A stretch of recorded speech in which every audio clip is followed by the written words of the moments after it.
What if I were to suggest that you play a key role in the awakening world? And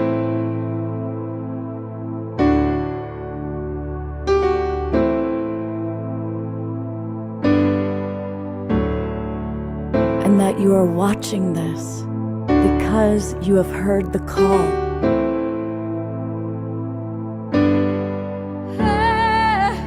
We can start right now by opening our hearts and minds.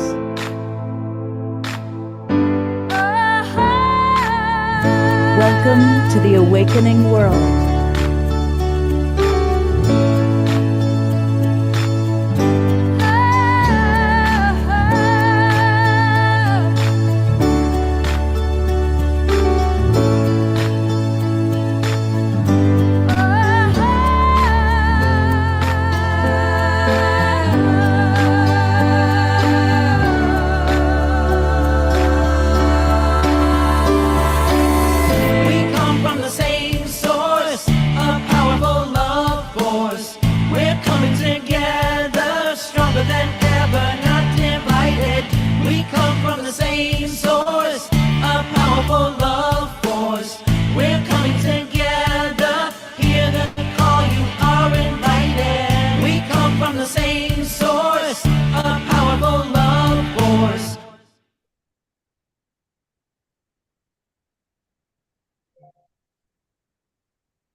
Good evening, everybody, and welcome to the Awakening World. Happy Saturday night.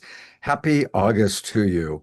And boy, we're going to get August off to a wonderful start because it is our monthly connection time with, why did my video go off? It's our monthly connection time with our beloved Tangela and Soul Search. And welcome back, Tangela. Hello, hello, hello, everyone. So happy to be here with all of you on this auspicious August 1st day.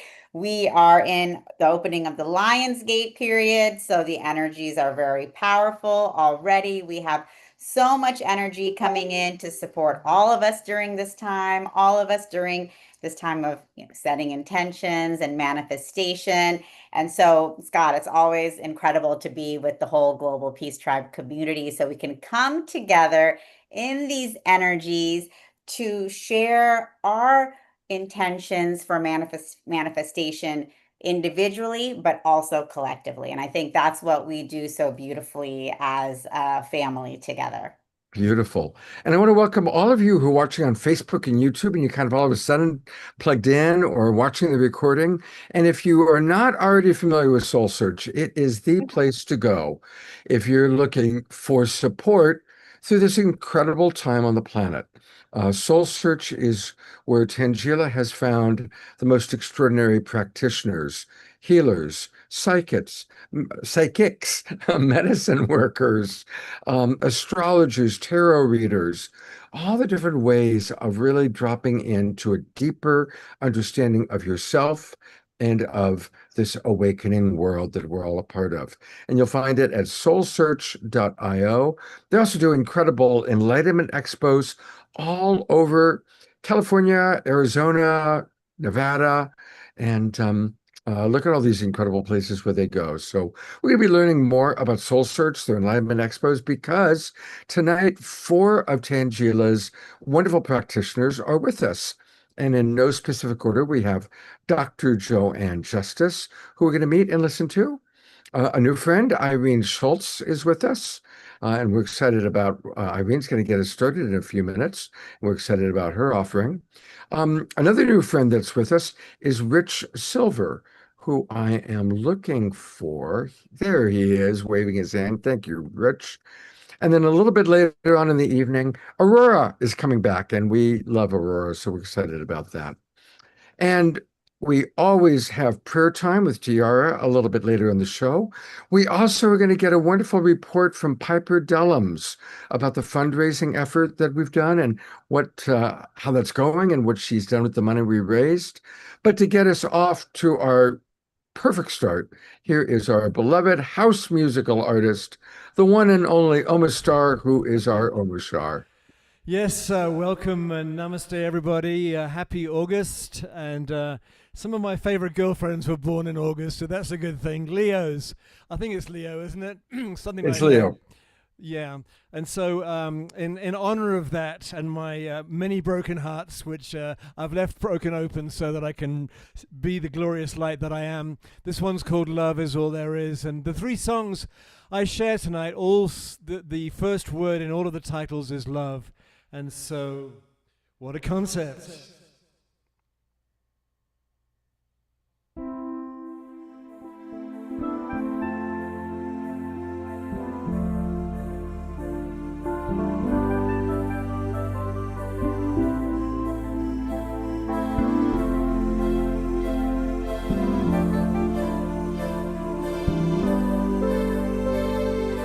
Love is all there is. So put your hand in mine. Keep open your heart. We are love divine. Love is all.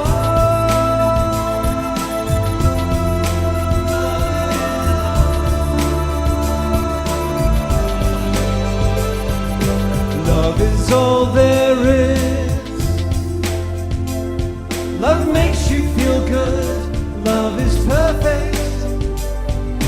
Love is all there is.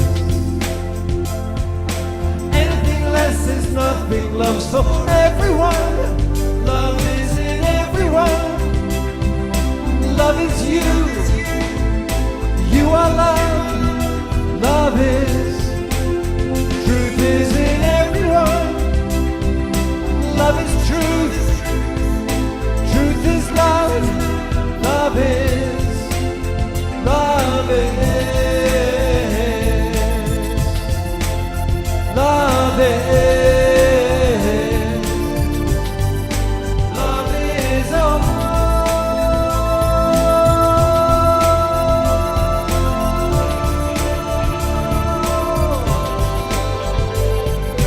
Love is not a dream.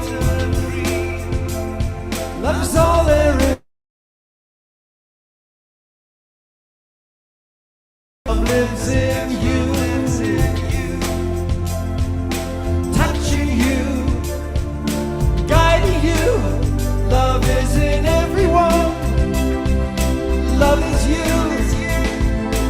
You are love. Love is.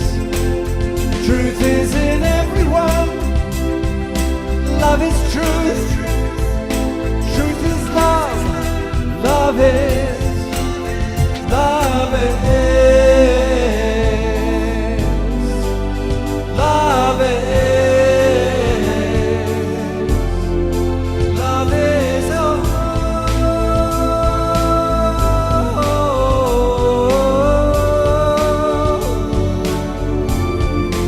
Love is all. Love is all.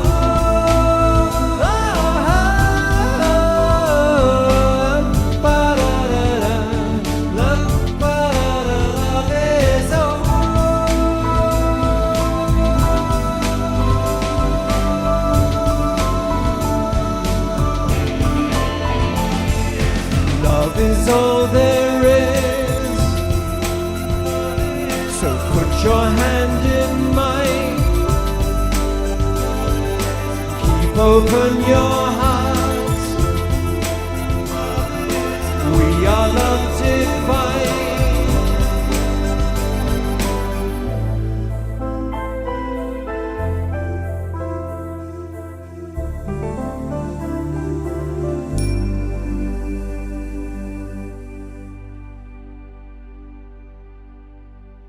Woohoo! Let's go to gallery view and thank you so much. I'm sure back in the day, one of my very, very favorite groups was Eric Burden and the Animals. And, Right? and their best album was called Love Is. It was a double album back in the late 60s. And they did covers of River Deep Mountain High and Colored Rain, as well as some original songs. It was a great album. Well, one of the original animals member was I think called Vic Briggs, and he ended up becoming a Sikh, not hide and seek, a Sikh, and he ended up being musical director for Unity Church in Hawaii. And when I moved there, I made friends with him, and he stepped out of his seat and he said, "I'm retiring, take over the job as musical director of Unity Church of Hawaii." So, how interesting the connection right there, Scott. That is an amazing connection. What a trip. I I will. actually, I initially met him at Agape in California. We were there at some event, and of course, there was Michael Beckwith and the whole crew. And then we found out that we both lived on Kauai. And anyway, it all unfolded from then. You know, it's just connection. You get into the right vibe, the right frequency, and you bump into those which lead you to the next step. At least that's what. Well, well, just we're going to go down the rabbit hole for 10 more seconds. I was able to pull up on YouTube. There it is. Eric Burdon, The Animals, Far Love out. Is. Nice. So at some point you'll have to go listen to the album. It's a great album. I will. Thank you, Scott. Flashback. All right. Well, we are going to flash right to our beautiful, wonderful co-host, the wonderful Tangela, the creatrix of Soul Search, and she's going to introduce our first guest. Yes, thank you all. Thank you, everyone. Omashar, thank you for the beautiful song and getting us out off to a amazing start as always. So great seeing you again. I haven't seen you since we were together in Santa Fe. So sending you so much love.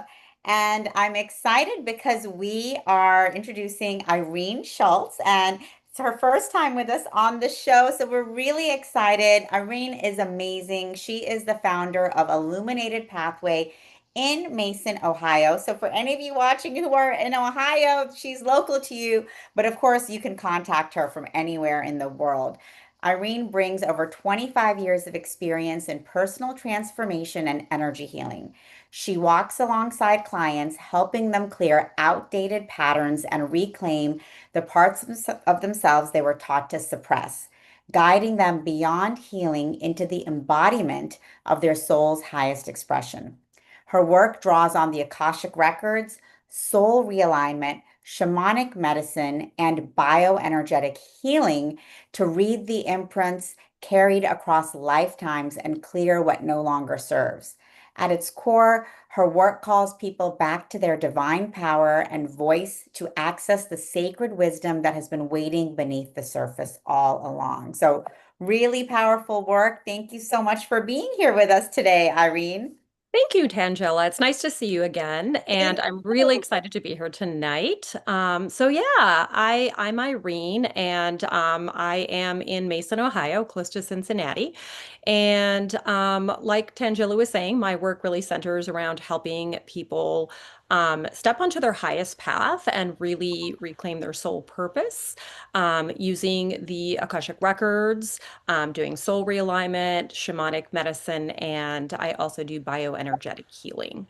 So I really, my work really centers, I'm not psychic. I use the records to really access a higher dimensional state, and we do some really deep soul work, really helping people uncover like why they're experiencing certain patterns or symptoms, and really diving into the root patterns or causes of including like past life stories, early life trauma, or ancestral imprints that may be affecting them now.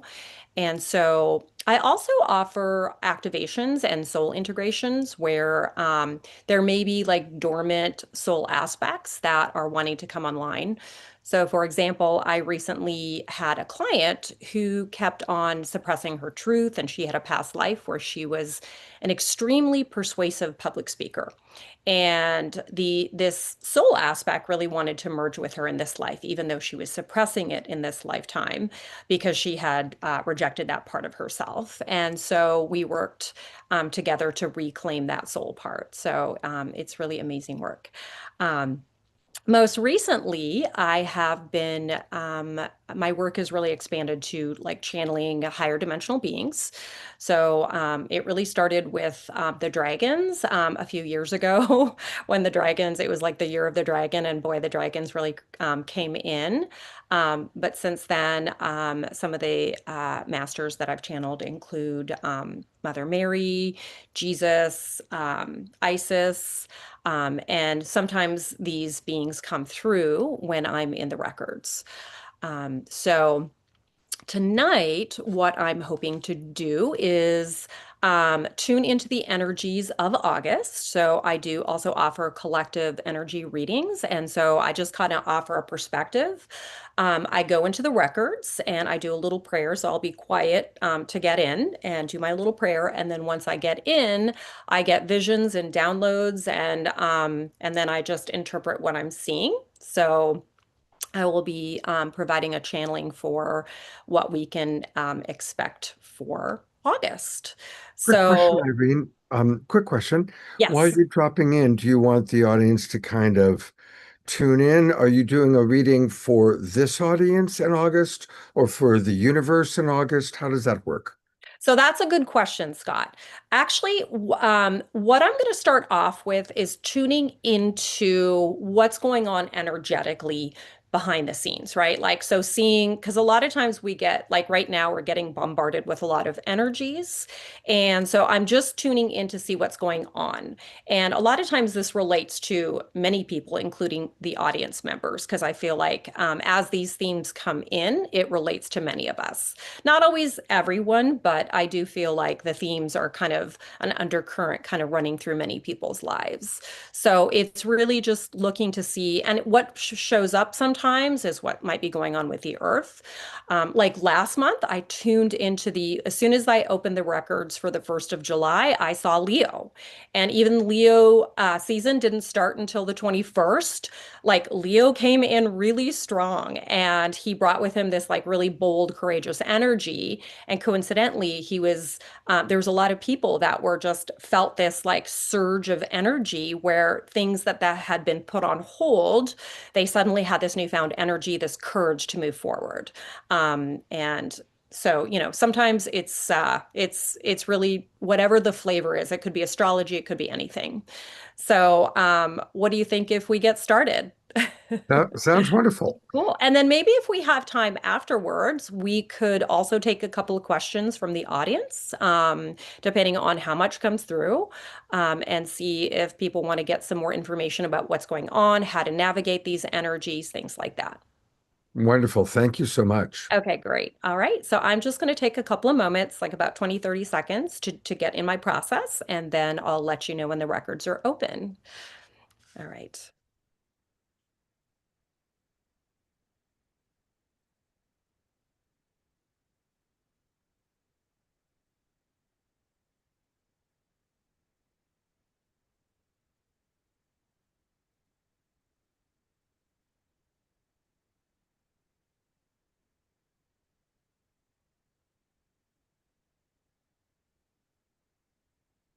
Okay, the records are now open. So what I'm seeing is I'm actually seeing the Earth, and I'm seeing that the Earth is kind of like in this bubble.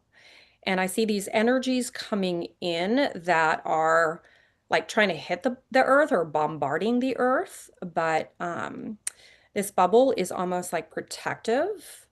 Um, and what I'm hearing is it's an incubation, so that's pretty interesting.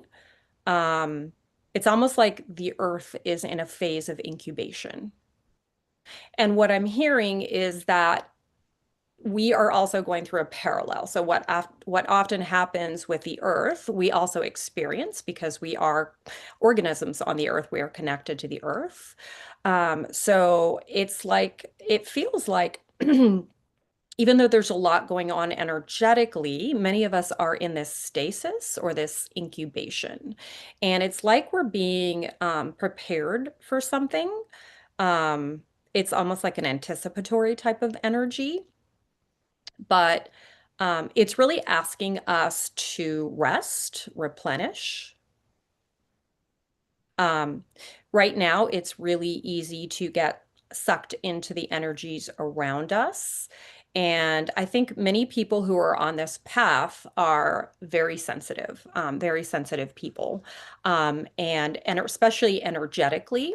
So I'm seeing that what we're being asked to do is really almost like a hermit. And like I see us, um, again, it's like, it's almost feels like, I'm seeing this image of being in a cocoon, like being like when a caterpillar is ready to become a butterfly, which is really interesting because it also feels like there's this rebirth that we're awaiting, something that's about to emerge within many of us. And the rebirth is kind of like a rebirthing of ourselves. It could be the creation of something new. It could be a new chapter in our lives, something that wants to move through us. Um, and so as we're in um, this stasis, we are recalibrating and preparing what's coming in the future. It's like I get this vision of us, like all these wires are kind of like rewiring, like we're rewiring at this collective level. And yeah. Um, And again, going back to people who are sensitive right now, it's important, I'm hearing, to really ground and to stay away from like big crowds if possible, especially if you're sensitive to those energies, because the energies are very chaotic or can be very chaotic. It's important to kind of find that place where you are more grounded. So it could be in nature. It could be things that are grounding to you. That could be like taking a warm bath, doing things that keep you grounded to the earth. Um, okay, so I'm tuning more into what's really happening in this incubation. Um, And my guides are comparing it to like what happens with children when they go through a growth spurt. It's like we're going through this rapid growth spurt, and it's similar to like when little children kind of go through that stage where they need extra rest and they might be experiencing like emotional up and downs. Their hormones are changing and they are kind of recalibrating. So I feel like we are kind of going through the same thing, and it's interesting because like recently I've had this, I don't know about you all, but I have had this like crazy need to rest more. So it's kind of this undercurrent that a lot of people are experiencing. Um, and what I'm hearing is what is really happening at a deeper level is that our DNA is actually upgrading, and we are able to hold more light in our DNA. So it's really amazing. It's beautiful. Um, this can be really hard for some people because just like when you're going through a growth spurt, there can be growth pains associated with it. So this could be showing up as different symptoms, such as pains in the body, things that that you thought were gone, like symptoms that, from the past that are showing up, or even um, emotions or things that you thought that you already dealt with are showing up again. So yeah, this can be really difficult for some people. I'm hearing the word sanctuary, and it's really important for us to create our own sanctuary, and that could be different for different people. So it could be somewhere in nature. It could be in your own bedroom, or it could even be a sanctuary within your imagination. Just finding that safe place. Um, and again, they keep on saying it's really easy to get sucked into the chaos. So it's almost like that sanctuary is offering us a place to be rooted. Um, And it also allows us to repeatedly go there, right? When we create this sanctuary, it's like when we go there, um, that it just we build this association of like safety. like safety and comfort. So it's really going to allow us to navigate these chaotic energies without getting, again, sucked into the chaos, and just really allow us to like be in the world and just kind of witness things from a bird's eye view. And that's what I'm seeing. And it's interesting because as I said that, I was taken to this vision. So I just got back from Southern California. I don't know if any of you are from Southern California, but the waves right now in Southern California are crazy. I was just at Laguna Beach the other day, and they actually had to. The lifeguards had up yellow flags, and they were saying that they weren't renting any surfboards or anything like that because the waves were just so enormous. Um, and it's almost a metaphor or an analogy, because what I was doing is I was like, well, I'm not going to go into the water because I don't really feel like getting beat up by the waves. So I just kind of sat back and I just watched the waves, and I was under my umbrella, and I just got to experience it from a bird's eye view.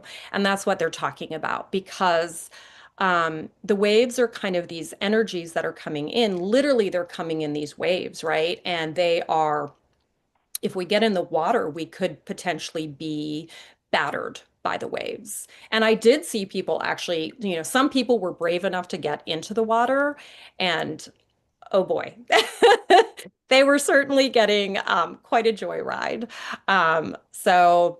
But I'm hearing that you don't have to do that. You can stay within your sanctuary to um, maintain your anchoring, is what I'm hearing. It's like really being anchoring in your safe place in that sanctuary. So that's really interesting. Okay, so let me see what else. Okay, well, Lionsgate. So tuning into that. So Lionsgate energy is really very, in my experience, it's really about initiations. So in years past, I feel like every time I've gone through the Lionsgate, there's some type of initiation that kind of goes along with it. And I'm getting this vision, like I'm going through this portal, right? And what's interesting is the portal is actually going through the water, which I don't know what that means, but there's probably some significance there. And as I'm going through this portal in the water, I actually, at the end of the portal, I see two paths. Um, and I'm hearing the words choice point. I feel like it's this energy that kind of embodies like a fork in the road. Like we're at this fork in the road, and we're being asked to make a choice where we either choose one path or another path. And what's interesting is I'm seeing myself wearing a blindfold. And I think the symbolism of that is really around not using our eyes to make a choice, because I think as humans, we tend to use our minds and our vision to kind of traditionally, what looks better, right? Like what are my pros and cons? What are the advantages and disadvantages? And that's how we normally choose.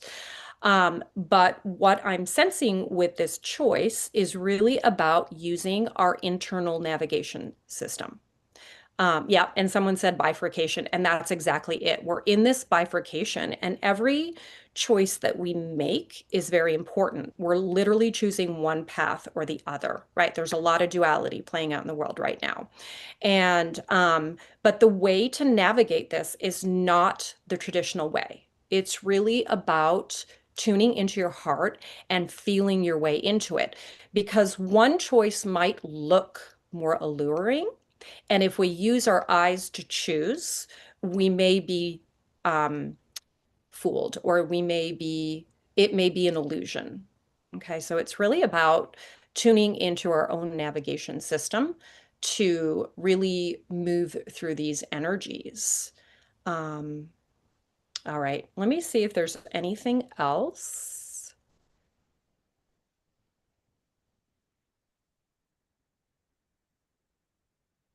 Yeah, it's just really kind of a summary of what they're saying is just really that we're kind of in, like, they're showing me a roller coaster now, and we're in for this wild ride, um, playing out in the external world. Um,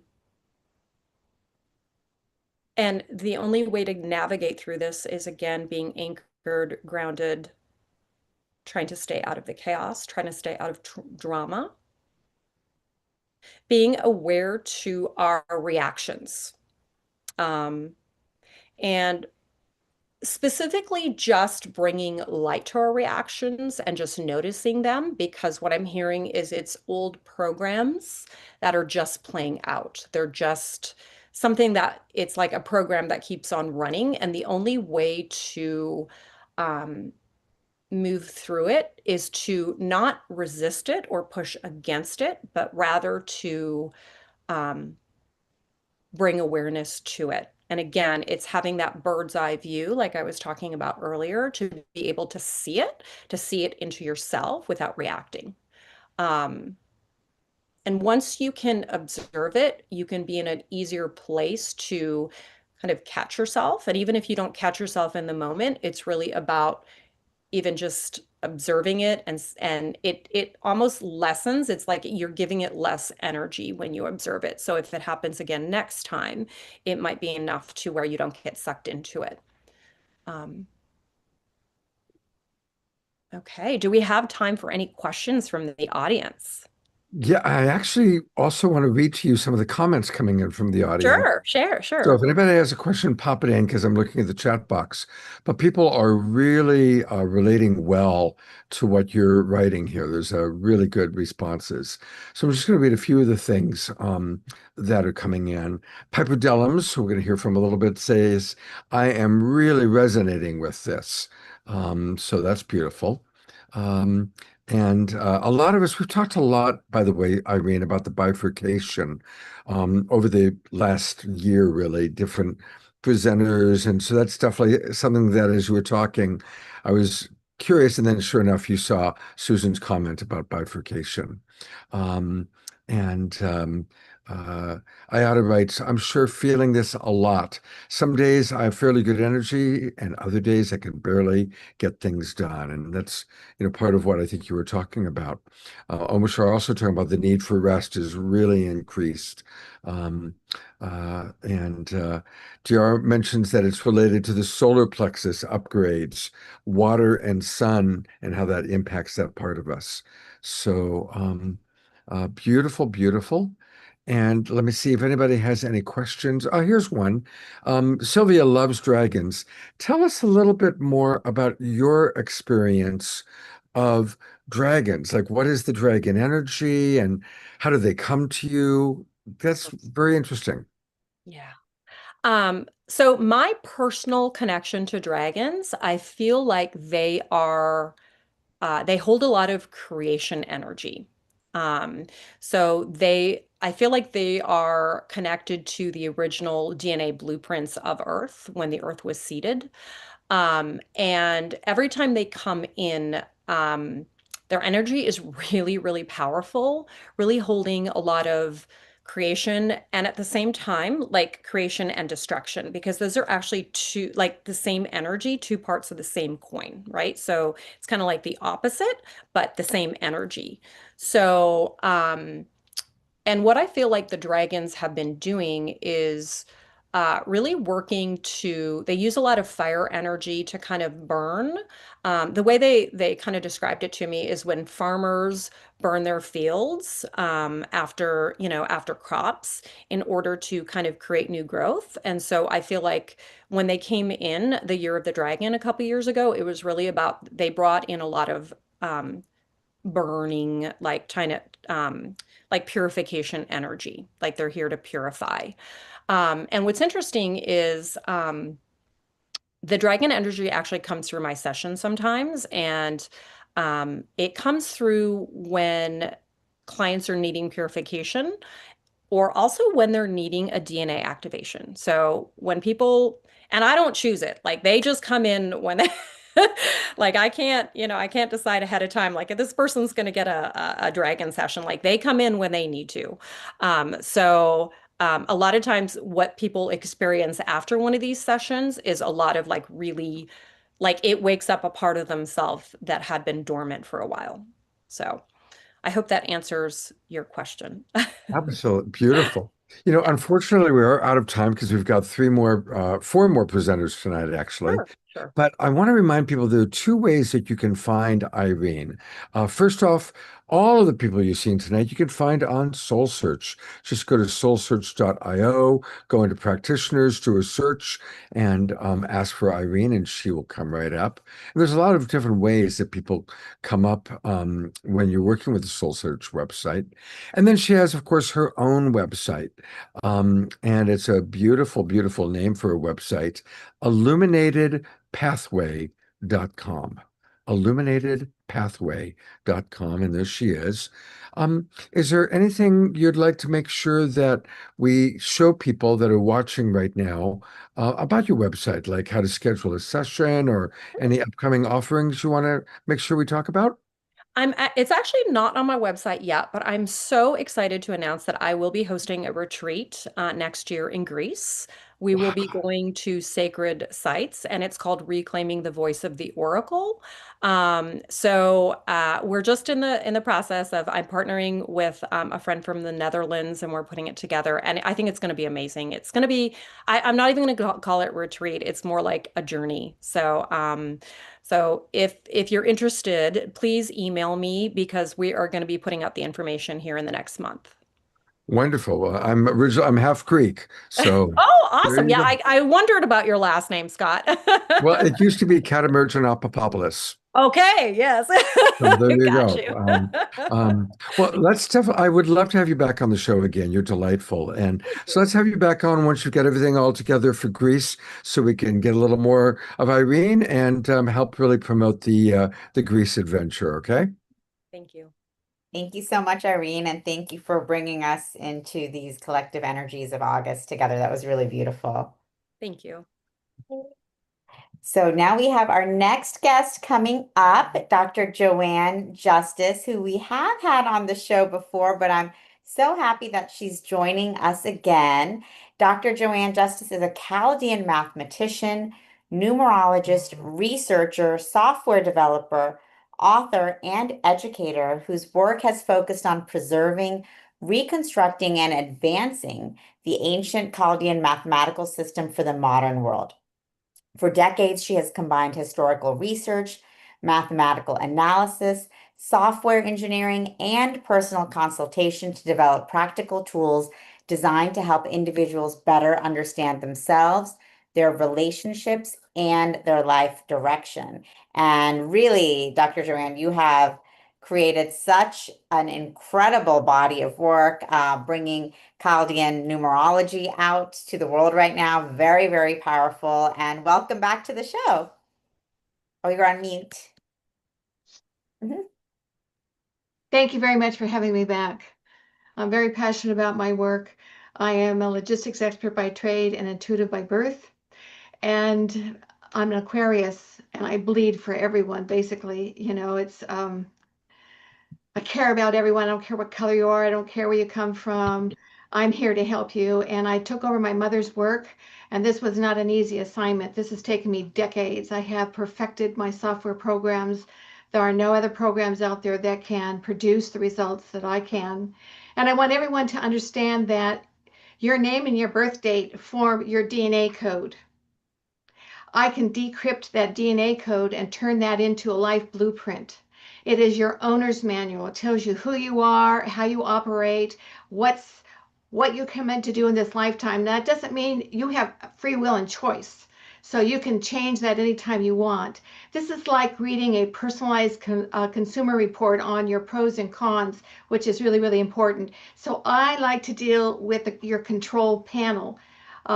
I don't really care when people say, well, I said this about myself and this is what I do. I said, no, I want to know what the little boy and the little girl look like from the inside out. So I have developed by decrypting your name and your birth date, and there's no accident with that name and birth date, I produce a comprehensive character analysis, and it is thorough. I know everything about you, all your personal characteristics and traits, your karmic lesson in this lifetime, emotional and physical, your life lessons, which can really mess you up for reasons, and all your opportunities. It is so thorough. It is a roadmap, and we're working so hard to figure out who we are. With all of the readings I've ever done, most of my clientele have gone through some form of counseling, which is great, except the sad part of it is they spent too much time trying to figure themselves out. And they said, if I'd only had a blueprint that explains all this stuff so I can give this to the counselor, I could have gotten through this a lot faster. In addition to that, because so many people said, well, could you do this? Could you do that? Yeah. So for example, I have two websites. The numbersareYou.com website. I do partner matching, which I love to do. I do relationship compatibility.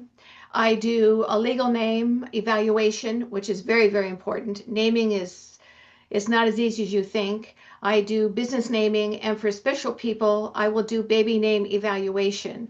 That's one site.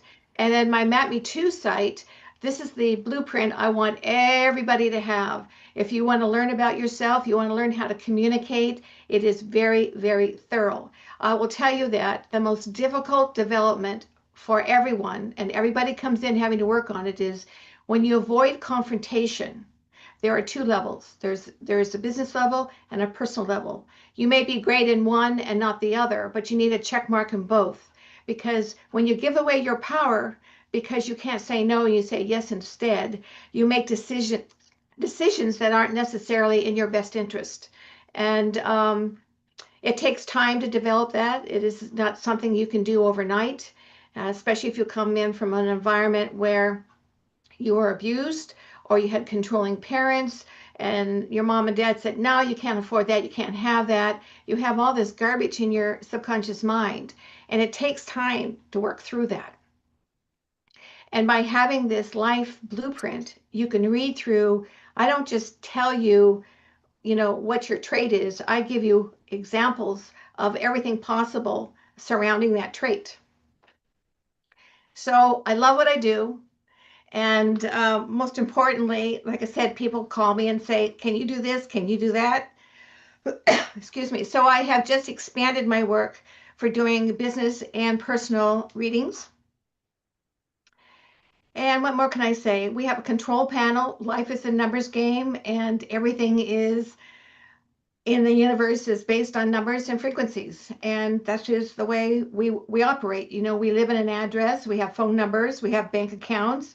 Animals have tags, cars have VIN numbers, everything has a DNA code. Bottom line. Dr. Joanne, just what I wanted to do is let you know, it's wonderful. I know you're willing to do a reading for someone, and Piper actually specifically asked. So you can share a little bit more, but what do you need for Piper to give you for her little mini reading today? Well, I'm not going to do it today. What I'm going to do is if you will email me, because I have to generate the report, which takes a minute, I want to take time. Send me an email. What I need is your birth name exactly as if you were baby A, I need baby A, your full, middle, and last name and your birth date. And if you've legally changed your name, I need that name too. Stage names and nicknames do not count. It is your birth name and your current legal name that matter. And if you will send it to either one of my websites, I will generate your report and do a intuitive reading for you. Beautiful, thank you. And I apologize for misunderstanding. But I do, Tangela pointed out that you were recently really honored by this article as being the most influential neurologist. What is Chaldean science? Oh, that goes back to 4004 BCE. The Chaldees introduced mathematics and astrology to the world. We still use mathematics from them. The sad thing about it is, during the generations in the lifetime, all kinds of information that was incorrect got passed down. And unfortunately, one author to another author to another author copied everyone's mistakes. And the reason why this article was very important to me is taking me 20 years to get it published because I wanted to be very careful and respectful of other people's, careers and their modalities. But my mother worked with Dr. Juno Jordan in the 1980s. And Dr. Juno Jordan introduced mathematics, Chaldean mathematics, or numerology, to the world, and everybody used her system from that point on. She did not know about Chaldean mathematics. She did not know until close to when she passed, because I have unpublished letters between my mother and Dr. Juno Jordan, and she realized that her system was not the right system, or it was not the only system out there. And so the Western system is not 100%. The Chaldean system is 200%. And it's based on sound frequencies. So I was pleased that I was able to finally say my piece and put it out there. Now, the problem is you have to be an expert to understand what is right and what isn't right. And an average person going up to the internet is just reviewing things and it sounds good, so they go for it. But the mathematics is really, really important. If you get the wrong mathematics, you get the wrong result. But you wouldn't know that unless you were an expert. So Dr. Joanne, thank you so much for introducing Chaldean numerology to all of us. And I think, people haven't had a chance to see it, but the blueprint, I actually have had the experience of having a blueprint done by you, and it is so comprehensive. It's unbelievable. It's like a book that you provide to people based on their birth date and birth name that really goes over so many different aspects of one's life, as well as our past lives, our karma, why we're here.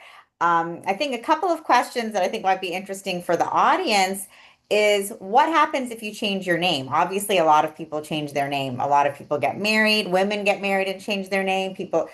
Are people really changing their life path when they change their name? What happens? okay, the story goes, if you change your name, you got a whole new different personality and a whole new life.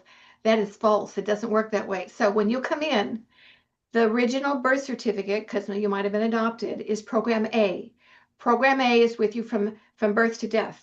When you legally change your name, not a nickname, but legally change it, you only change three components, so three personal core characteristics. They can be identical to the birth name, slightly different, or drastically different. If they're drastically different, you're going to feel an irritation, but you're not going to know it's because of a name change. It takes 9 years for the new name to resonate.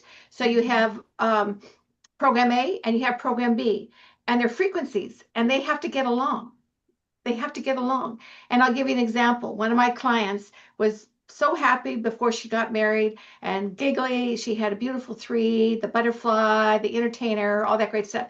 And she called me up and she said, I've been married a few months and I'm miserable. I'm depressed. I don't understand what's going on with me. So when I generated Program A and then I generated Program B, she went from the butterfly to the intellectual to the hermit, the loner.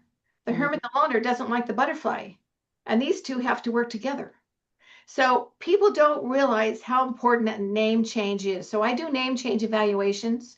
And also the greatest gift a parent can give their child is the name they bestow on them at birth, because that is their DNA code. That is their program for life. The only thing that changes if you change your name, three components that can change, and it can really devastate a lot of people because they don't understand what they're changing, what they're swamping out, what they got versus, what they're getting. And I'd say 98% of the time, it can be more devastating than positive. And I think it's so interesting also that you do the numerology for business now. And so how does that work? What people give you the day they started the business? How does that work for a business or an organization? No, I don't like to go by the date, and I'll tell you why. Because it's based on rules and regulations when you can file, when you not file, and that's like looking for a needle in a haystack. I take the name and I generate the blueprint for that, and it breaks down the three components that tells you, is this going to be a successful name, like eights, ones, nines? Ooh, that's really great. But if you get a passive two or a six, which is passive, that is not a great business vibration, period.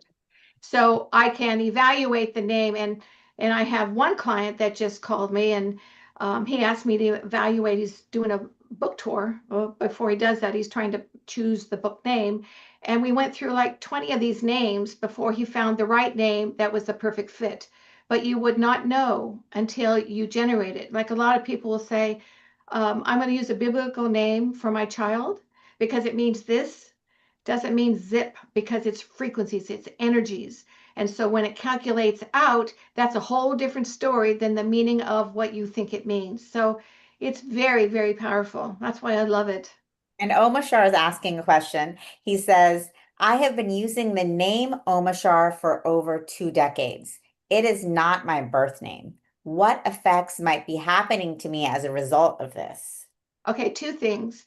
If you are signing all your legal contracts with your legal name and you have a legal name on a driver's license and you use that on passport, it doesn't do anything. But if you're using that name plus your current name, there is interference, but you would not know unless there was an evaluation to know the A and B. So, Omashar, are you using your stage name anywhere else legally or just as your stage name? And you're muted. Yeah. It's okay. I was just getting ready for something else. Yes, I actually got a bank account which allow me to use Omashar as my sign name, and I haven't used it for a long time. But I used to sign everything Omashar for quite some time, and I had no idea that that might be putting an interference pattern into my vibe, Joanne. And so you're suggesting that I need to get it analyzed. Absolutely. And the thing of it is a lot of my clients, like movie stars and stuff, they use their legal name, also known as on a contract. So it takes care of both A and B. Yeah. I have mine's an AKA, even though I've used it so much that 90% of the people I know have no idea of my original birth name, which is Rumpelstiltskin, of course.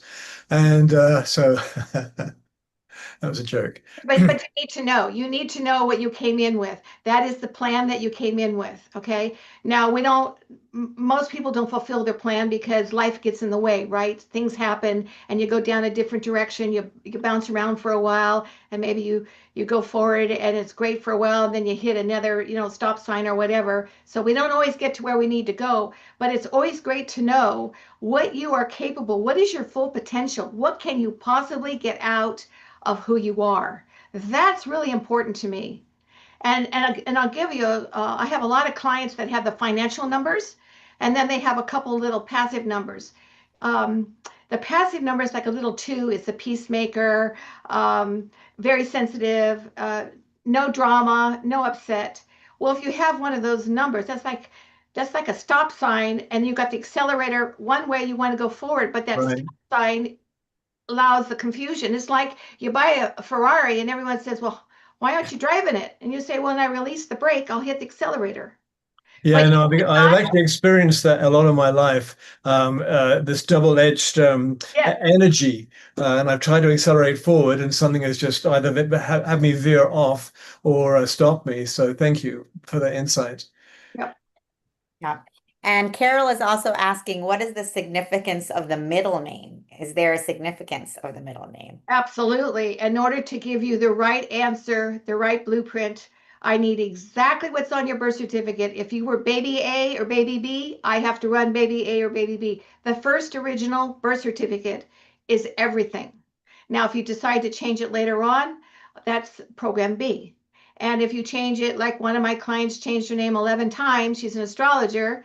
She thought she was going to be this different person each time. And she was so stunned when we went through 11 names, and she said, that didn't happen that way. And I said, yeah, the only one that counts is your first name, program A, and your current name, which is program B. Nothing in between. Wow. Wow. So the Amazing. naming, if you know what, I often think about Elon Musk. He named his children formulas. I couldn't even do a blueprint on him because it doesn't fit into the program. And Chaldean is universal to all cultures, all cultures. And it is just like the Vedic system, except the Vedic system isn't universal. It's just in India and that group of that culture alone for how they calculate out. But Mm-hmm. can't be Chaldean. I mean, it's unbelievable. Wow. And Susan Sabbath is asking, what if you don't use your middle name? You don't need your middle name to use. You don't need to sign on an account, but I would suggest that if you do any contracts or anything, you use your full name Mm-hmm. because that is the full energy vibration of your program, your blueprint, your owner's manual, um, your control panel. This is what who you are. Yeah. I And never use I never use my middle name. I see people asking for your website link. So we've put in the chat mapme2.com and your soul search profile and numbers are you. Okay, Yes.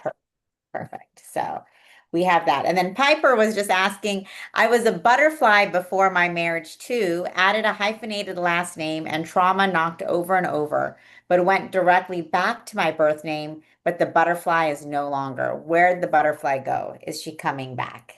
It depends on what's in her blueprint. I would want to run her birth name. Obviously, the only way I can do it is to run the birth chart first. That's step one. And then see where she was in step two, and then remove it out, and then see what the confusion is, what the block is. And then I have another chart. It's called the essence chart. This is the one that everybody loves after they get the blueprint. It tracks you from age 1 to your current age out 5 years in the future. I have people saying, well, I'm going to move. I don't know what's going to happen. What do you think? And it's also a clearing chart. You know, when you buy stock, hopefully you look at the whole history of the stock. I do the same thing. And I go back to childhood traumas along the way, and I clear them. And then we get to where we are today. And then 5 years in the future, a lot of people ask me that question. Wow, amazing, amazing. So Scott, maybe you could pull up both of Yeah, Joanne's websites yeah, and take yeah, a look. let's do that. So she's got two websites, but I really liked this one. It's very easy to navigate and it's a great number. It's a easy one to remember. Numbersu.com. And instead of it being spelled A-R-E, it's just the letter R. So Right. numbers, the letter R, the letter U.com. And this is where you can contact her. It's just real easy. Just click contact her. There's her email address, and that's where you can reach out to her and schedule a way to get a reading from her and provide the information. And it's a really simple and easy and wonderful website. And there's a lot of information here. So she specializes in many services including partner matching. Carol Craig, I know you're looking for a partner now, relationship compatibility, and even business naming analysis, as well as personal development. So many wonderful services that she's providing. And Dr. Joanne, I really acknowledge and honor the extraordinary devotion you have to this work. When you talk about it, when you talk about how you carry on what your mother started, how many decades you and your mother combined have spent doing this work, I get it. I get that this is a truly extraordinary devotion and a powerful life journey that you are leading. Thank you. The most important thing I want everyone to know is they have a roadmap, they have a blueprint. It would be so simple if everybody understood that if parents had a blueprint on their children, they could better influence them. They'd better understand. I have twin sons. Okay, so their birth date's the same. So their development is the same, but their name is different. And the name reveals your personal characteristics and traits, while the birth date reveals the development. And it'd be so much easier to know that you've got this roadmap of what's what. Yeah, it's amazing. Amazing the power of the name and what you can provide Oh, people. absolutely. Yes. So love it. So thank you, Dr. Joanne, for this incredible science that you are bringing to all of us and everyone. Definitely a lot of questions coming in about names and name changing. So of course, people are very curious. So you guys know how to reach Dr. Joanne Justice and dive in further. Thank you. You. Thank you, Dr. Joanne. Hope to talk to you again soon. Okay, thanks. Well, Tangela, we always do fundraising, And on July 1st, exactly 1 month ago, we launched a fundraiser for our beloved friend Piper Dellums. And as you see, we raised a little over $3,000. And look at all, those are all of our friends. They're all global peace tribers that provided this amazing support for her. And so Piper is back with us tonight. And she's got some it's really fun to hear what this $3,000 went towards. And so welcome back, Piper. And tell us a little bit about how your kids are doing. For the people who don't know, tell us maybe a little bit about the kids and a little bit about what that money has gone towards. Well, I've been sending all of these, like, I always send little video updates to Scott in the morning because he sends these beautiful good morning messages. So I made a video, like a 1 minute video. On Monday, school started again. We had the whole summer program, as you remember, which was Roars as a part of the Aspire School District in Sacramento, and a very hard district. And then I just brought on another school where I am teaching 5th and 6th graders, and in an even more challenging environment in the city of Stockton. And I had to really make a decision about this because I am driving 137 miles a day. So I'm pretty tired. I'm hoping that it's this upload that's happening. But the classroom, I wanted to show you guys the classroom and everything that you provided for the kids, the art projects, I mean, the art and the, the pencils and the binders and the colors and the paints and all the stuff. But our planter boxes are built. We actually bought a lot of wood. We have built, Scott has a little video of it. We built 2 benches already. And then we had 2 that we kind of found on the side of the road that weren't wood. But the kids were able to paint them. And we have, I think, 6 wood planter boxes already built. And some, as you see, if Scott shows it, we still have to finish putting together. We have been really trying to work the earth. We're getting donations of plants, but it is 101 degrees here. And we are in a heat wave that has been extraordinary, and also in such a drought. So getting through that earth is pretty intense. So we're going to need a watering system and all that. So when you see this, when you see what we've done, you're going to go, it looks like you're in the middle of the desert, but we're in Northern And California. Piper, you've actually sent me 2 videos. So you want me to play them both? Sure. I mean, theirs is like a minute. You can cut. Actually, one is 4 minutes and one is 5 minutes. But Yeah. You can but cut 4 we'll minutes. go ahead and we'll give it a go. Here we go. Yeah, and I look super tired, guys. Oh, yeah. All right, here we go. Come on. It's funny. All right, let me try again. It was playing a moment ago. Let's try that again.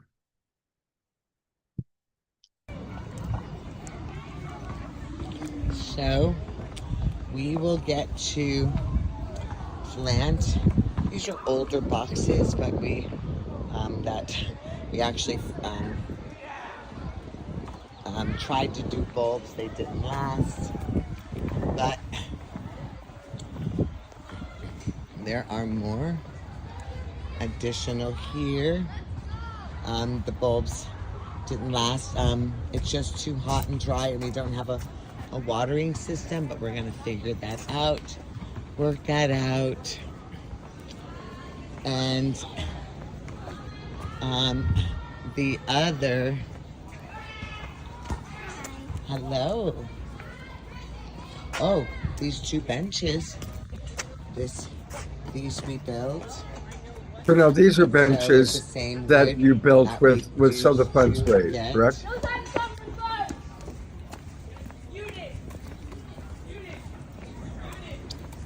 Well, I'll go show you over there. There are more planter boxes here and here. And, well, that's tires. And there's planter boxes here. So this size. There's one. And the little benches the kids have painted. That's their first little benches. We cleared this area. This is a second planter box we'll continue to put together. And a third planter box. And a fourth planter box. And these are just some plants that people donated. We're gonna try to get some more. See, they're little boxes, some rubber plants, some things that we were hoping maybe we can bring back to life. How sweet is this? Teach them, love them, watch them grow. And here is, it's very, very hot, but we'll be digging through here. And here is another planter box. And yeah, so we're gonna make a nice little area, and it's gonna be really cool. Wow. Oh, beautiful. Thank you. Yeah, I just realized I was like, if I had I thought I was just sending it to Scott. So it's not like the best videos. And it was 101 degrees, but but you have to keep in mind it's just two of us out there, and we're not builders, but it's going to be really, really nice, and we just have to one step at a time. So if you show a piece of the other one, you'll see where the majority of the funding went as well. Okay. Yeah, and you remember how that classroom before had holes in the wall? It looked like it's pretty awful. It was covered with all of their art from last term, but you have to take all that down for a new group of kids. So we're starting again, and this is literature and social. It's really cool. Okay, here we go.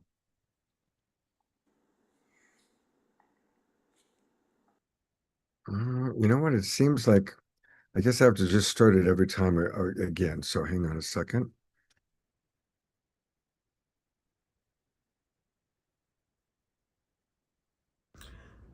Good morning, Van.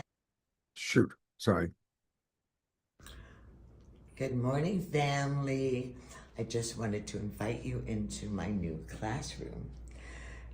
So this year it is 5th grade literature, English, and social studies, and 6th grade social studies. So I'm gonna flip it around and let you see what together we have created. Yes, together. You did it with me. Oops, let me switch it around. Oh, this way, sorry. So, these are their little class jobs. They lead their little expectations for the day. We have some of our great authors, Langston Hughes, Toni Morrison. We have Frederick Douglass, Ralph Ellison, Alice Walker, James Baldwin. These are points that they receive. 10 things that require 0 talent. Being on time, making an effort. Yep, we know these are true. Our welcome, our little clock. Let's just do a circle around. See all these colorful notebooks? That's you. You did that. All of these colorful items, this came from your love and your support. These notebooks. Books. So now, are these all books that you bought for them, or? Julia Butler, Maya Angelou.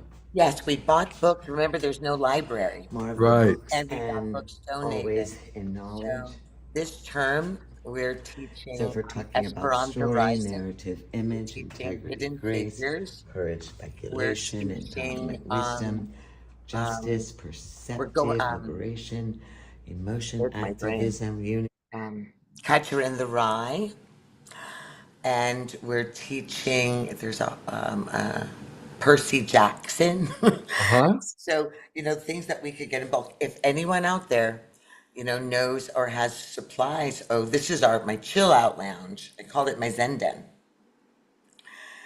And this is because when kids are coming in, they come in oftentimes with a lot of, emotion.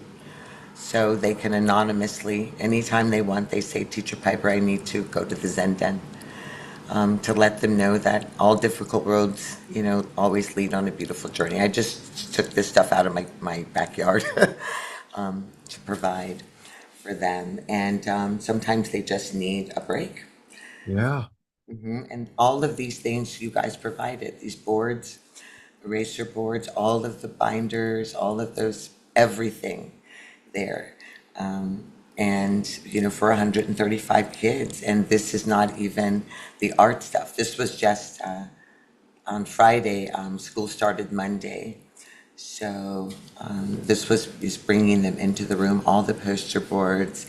You'll notice all their pencils. Thank you for that. Colored pencils and pens. And we gave them all, I sent that to you earlier. They all have backpacks, backpacks that are full. Most kids don't have backpacks, they all have t-shirts that match, 2 sets for uniform. So one child doesn't have a nicer thing to wear than another, than, the other. So all of these things you saw at the bottom there, the sketch pads. Inside the cupboard is all of their paints and clay. So, I mean, it's simple, but, it's the provision. So I'm really grateful. This is their affirmation board. Every day they have to read out loud that they're loved and awesome and smart and fun and clever. And we check in with their emotions every day and how they're feeling. So we have a mood meter and we have to check in and we talk about all aspects of what they're coming into the room. So, yeah. So It's a we very will get different world to for these kids. Lance. It's beautiful. It's beautiful, Piper. Thank you so much Excellent. for Thank the you. The incredible rest work of that it. you're doing. Yeah, in the second film that I sent you last week, they can see all of the rest of it, all the beautiful art, the charcoal, the paint, and the work that they're doing to become young artists and express themselves. So thank you to the Global Peace Tribe. Thank you so much. You provided everything there. And I cannot tell you, I'm going to film them all the time so you can see what you're doing for these kids that have nothing. For them, it's huge, really huge. Thank you. And so one more time, I want to invite people. I know many of you have already donated. I'm going to donate some more right now. And just go to, for those of you watching on Facebook and YouTube who don't have access to our Zoom room, just go to GoFundMe and put in Piper Dellum's Dreamers. That comes up. There are 2 Piper Dellum's GoFundMe's, but you want this one that's supporting her young emerging creative dreamers, the Roar Kids. And then just click donate now. And a reminder that when you donate, I'm going to donate 88 because that's the number of abundance and it's August and we're getting ready for Lionsgate. One thing to know is you don't need to add 17.5% for GoFundMe. You can just go to this little toolbar and bring it all the way down. I mean, if you want to give something to GoFundMe, go for it, but you don't have to. You can just adjust the toolbar however you want. Okay. Yeah, and if anyone knows anyone that is in the Bay Area and they want to donate plants, my big dream is to allow there at some point to be something that's canopied so they can grow their own fruits and vegetables. I would love for there to be able to be some organic food there for the kids that they can just pick and we can send baskets of fruit or vegetables home. So, and pray for them, keep praying for them, there's a lot going on. Absolutely. Thank you so much for your I love incredible you. work. Love you, Scott. Um, Love you, Global Peace Tribe. And I just want to read a couple of the comments that have come in. Grace writes, incredible, Piper. Wonderful. What a gift you are providing for these children. Susan Bloomquist writes, bravo, Piper. There should be an award for those who serve children. Tim writes, such a beautiful program you created, Piper, with an open heart. Shoshana has a question. If you can be quick, Shoshana, put it in the chat box.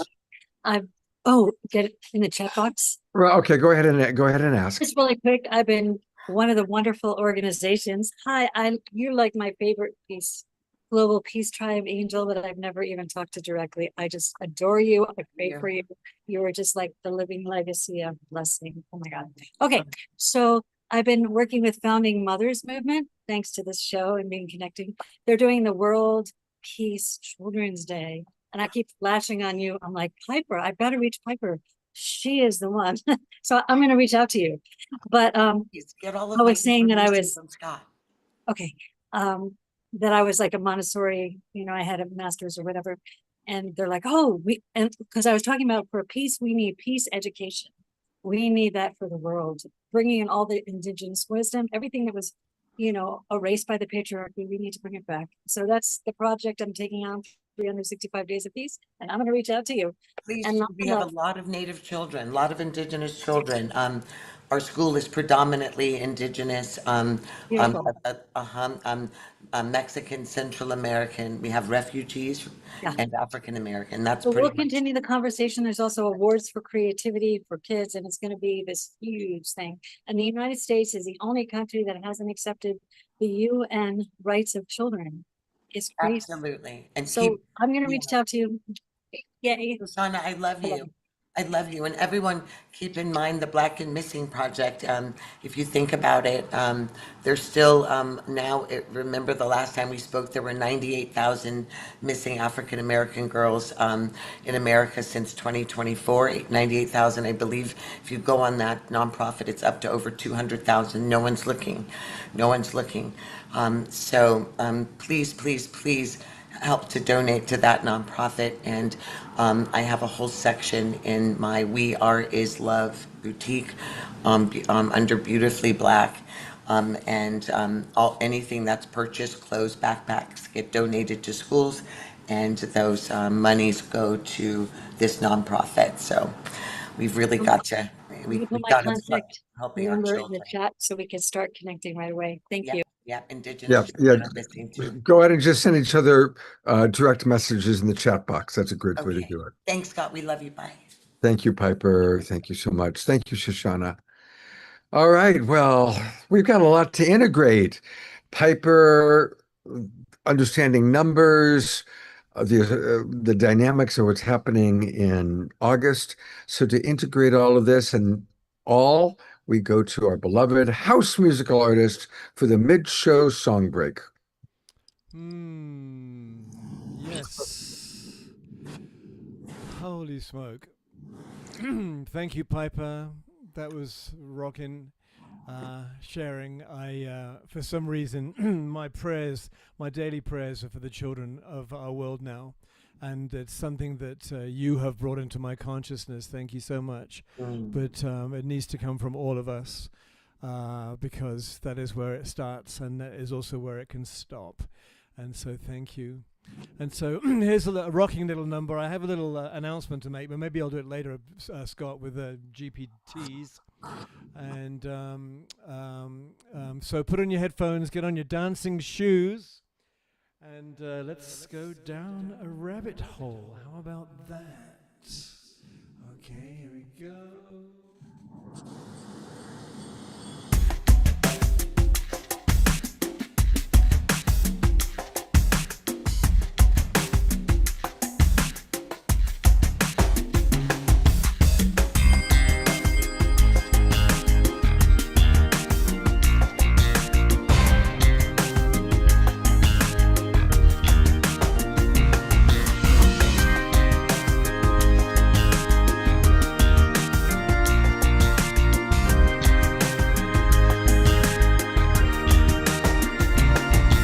Creation, life is what you make it.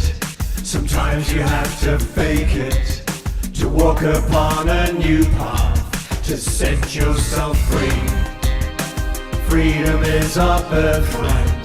Together we will take flight and open the horizons of this new reality.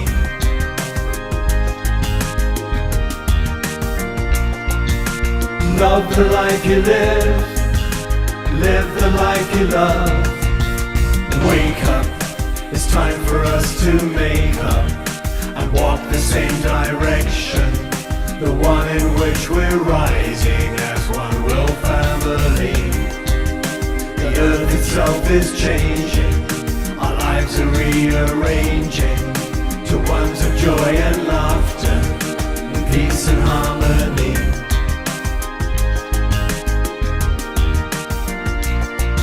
So love the life you live the life you love, bring yourself to life, bring yourself to love.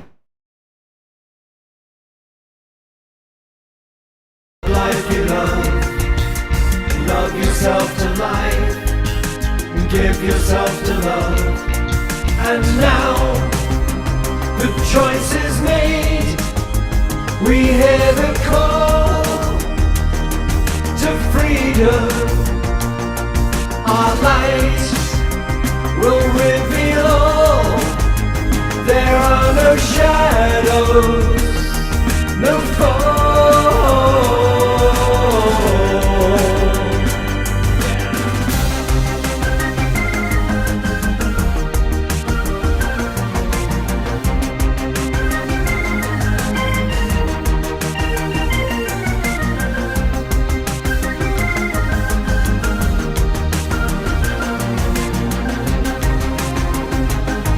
This nation, the one in which we're living, the one in which we're loving, the one in which we're giving our life force to all. Our sisters and our brothers are lifting one another, respecting all of nature and seeing the you in me, seeing the you in me, seeing the you in me, seeing the you in me. Love the life you live the life you love, bring yourself to life, bring yourself to love. Love the life you live the life you love yourself to life, give yourself to love. Creation, freedom, wake up, this nation.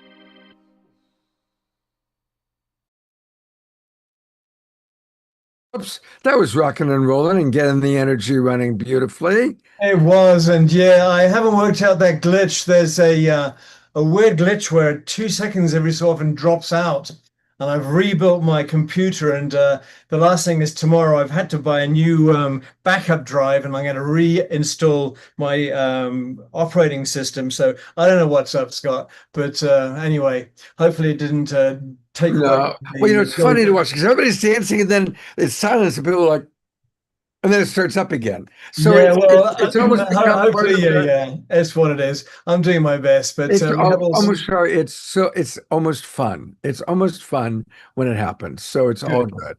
But yeah. you know what? While we've got the spotlight on you, why Ooh. don't you share with us what you've got coming up?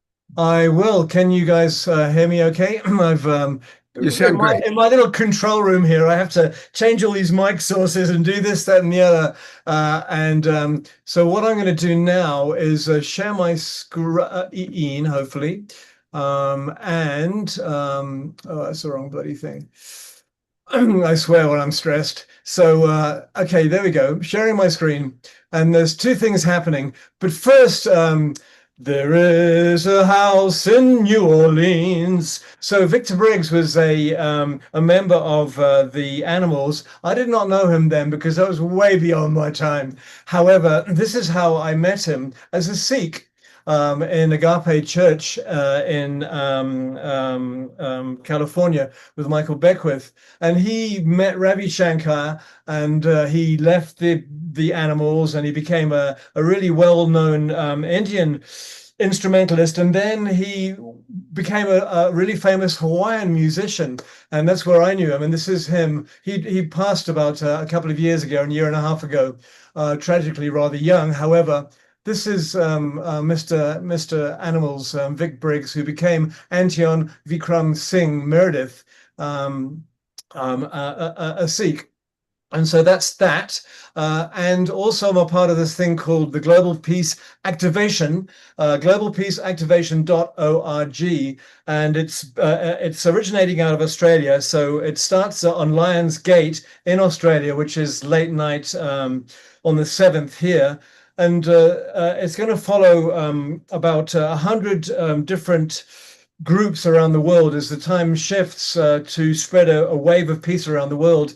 And I have been invited to play two short, like 20-minute sets on the Friday, which is their 8th, and the Saturday, which is our 8th. And so go to globalpeaceactivation.org and sign up. It's free. And you can just tune it at any time. And this is also to do with Unity Earth.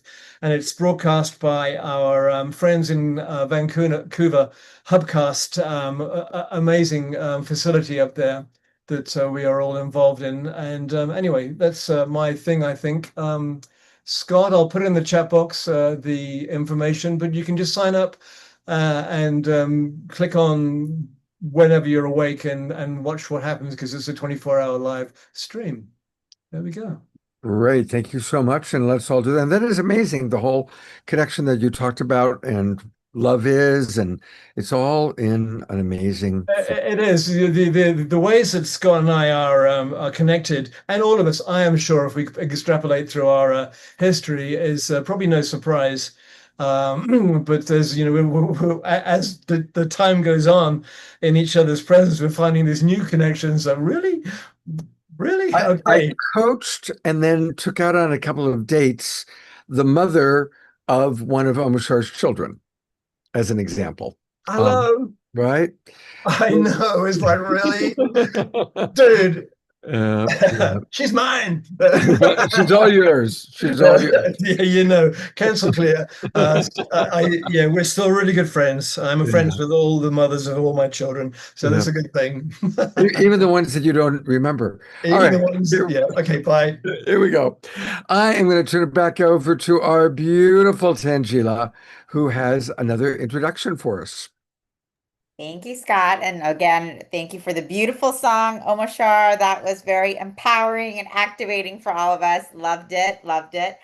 So now I'm really excited to be introducing Rich Silver to the show. He's also first time on the show. I'm happy because he's also creating a Soul Search TV show. So stay tuned for that. That's going to be filmed on his incredible retreat property in the Sierra Vistas.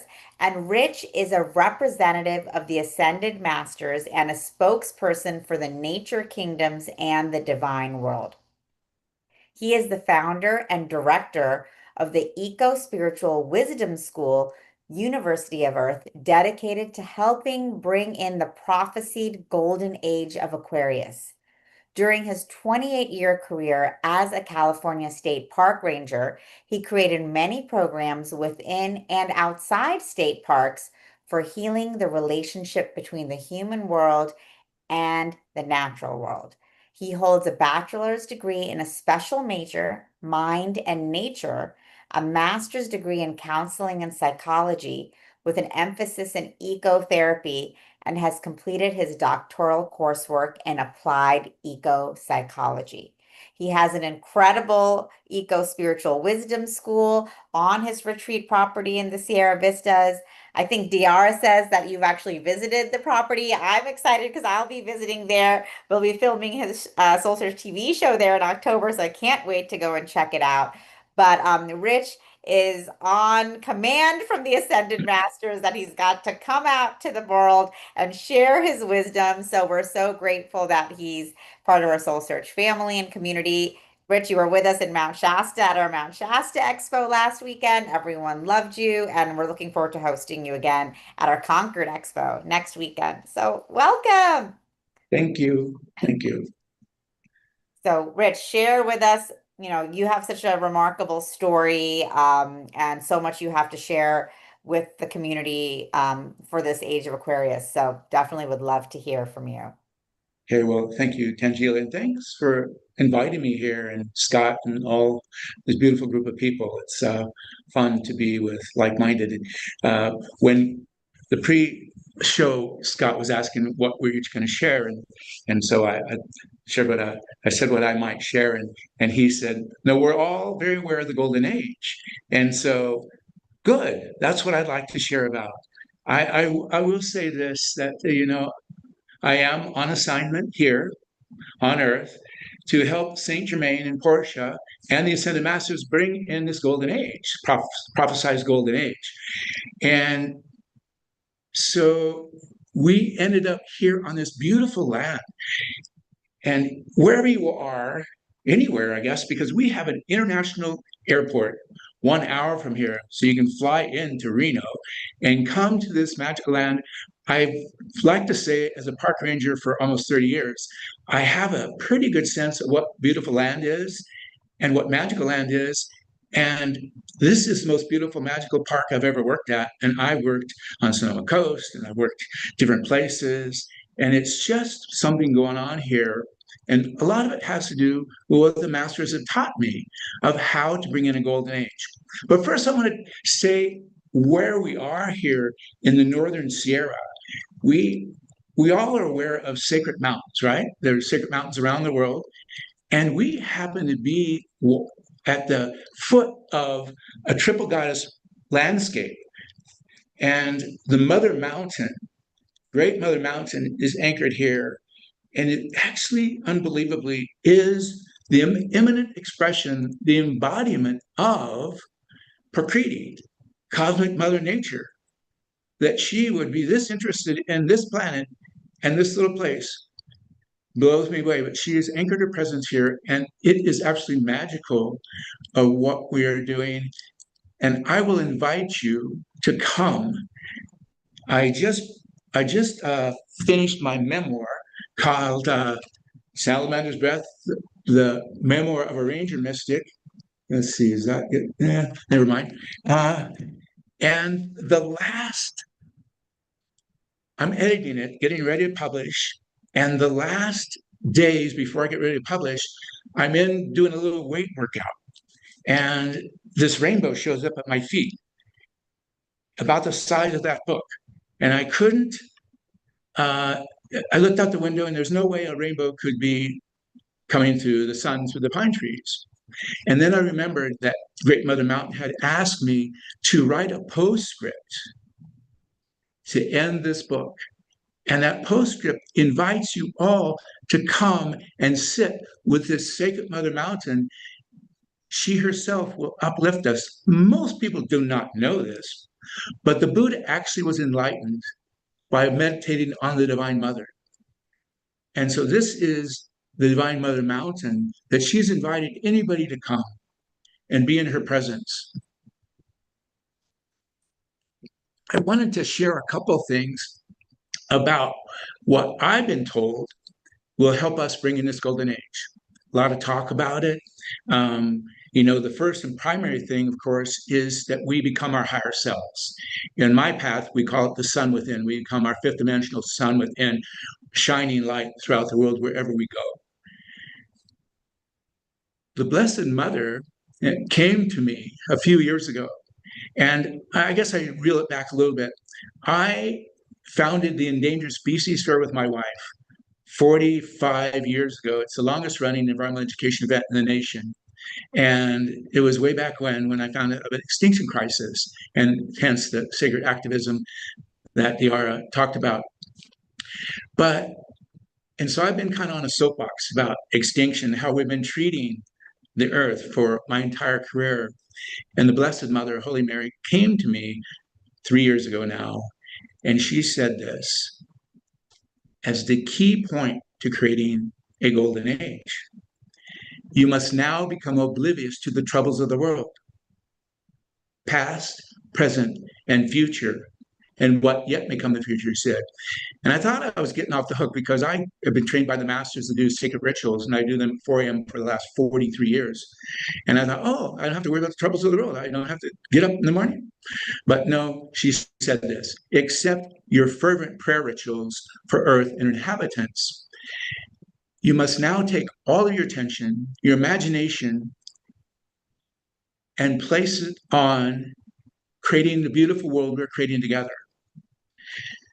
So the way the masters have taught me and my amazing experiences have been that I trust beyond anything that I trust at all, is I trust them, is that going forward to create a golden age, it will be what I call the miracle of we, that will go forward with where the human community and the natural world and the divine worlds go forward as one sacred community.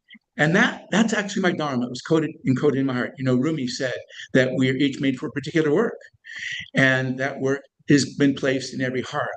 And so this has been my work. It was a little bit hard to do as a ranger when I was wearing a badge and a gun.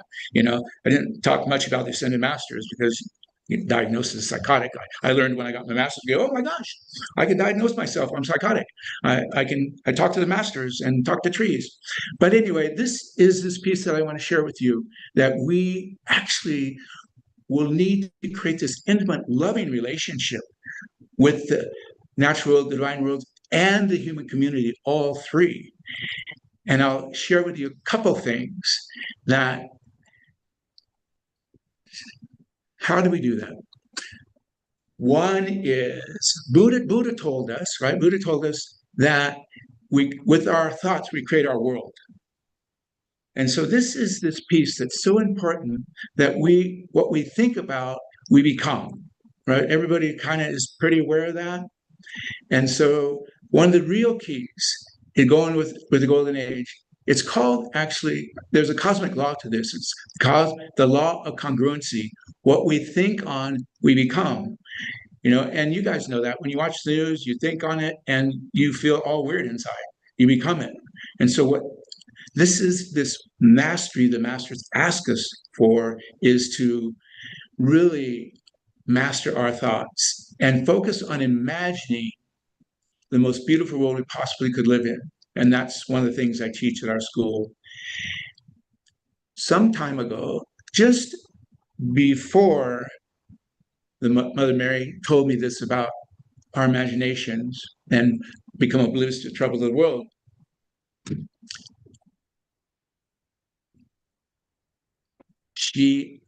Jesus comes.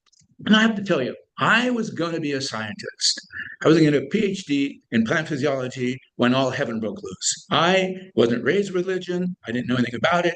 And then trees started speaking to me, and these masters start showing up. And I'm a little feeling like, uh-oh, you might be crazy, Rich Silver. And, you know, some people probably think maybe I still am. But I'm having a good time, whatever is wrong with me. And so Jesus comes, and I'm annoyed. I had read some headline. This is before Mother Mary tells me to get off my soapbox and oblivious. And I was annoyed about something going on in the world. And I have this amazing view. You'll see Tangela, that of Great Mother Mountain, double side glass doors that look at her. And Jesus comes walking right through those with this chalice.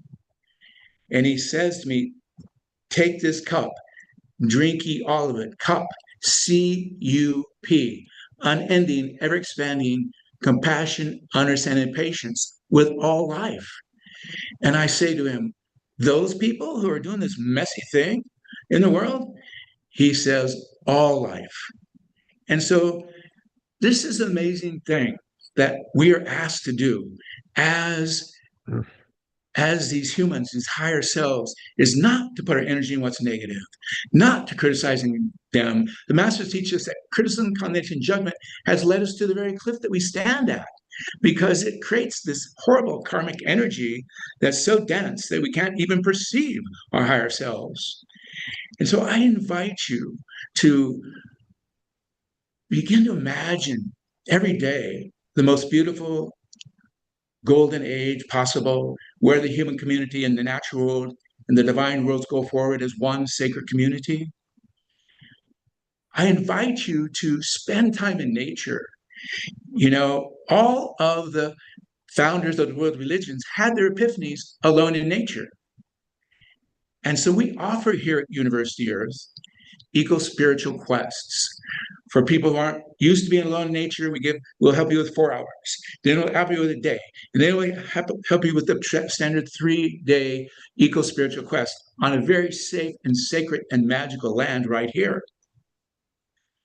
We offer nature sabbaticals. We have 5 amazingly rustic, historic, beautifully appointed cabins, sitting on a bluff overlooking the wild and scenic Middle Fork of the Feather River. The land itself is healing, and it was dubbed the medicine river when we first came here. We can offer with the nature sabbaticals, we can also offer heliotropic breath work. I've taken holotropic breathwork and refined it. Groff said, when he created it, he said, you know, it's not the last word in breathwork, and it certainly isn't. There's all kinds of breathworks out there now. But I have taken his method and I have added access to angels, heliotropic, access to the sun above, and access to the sun within. And it is extremely powerful method that you can come here on Nature Sabbatical. You can plan for a breathwork session. You can go to some of the sacred sites that are here, just amazingly stunning, beautiful. We live in the Lost Sierra, by the way. We live in the northern Sierra Nevada mountains in an area called the Lost Sierra. There's 18,000 people in our whole large county, so not many people here. Yeah, so what else would I say?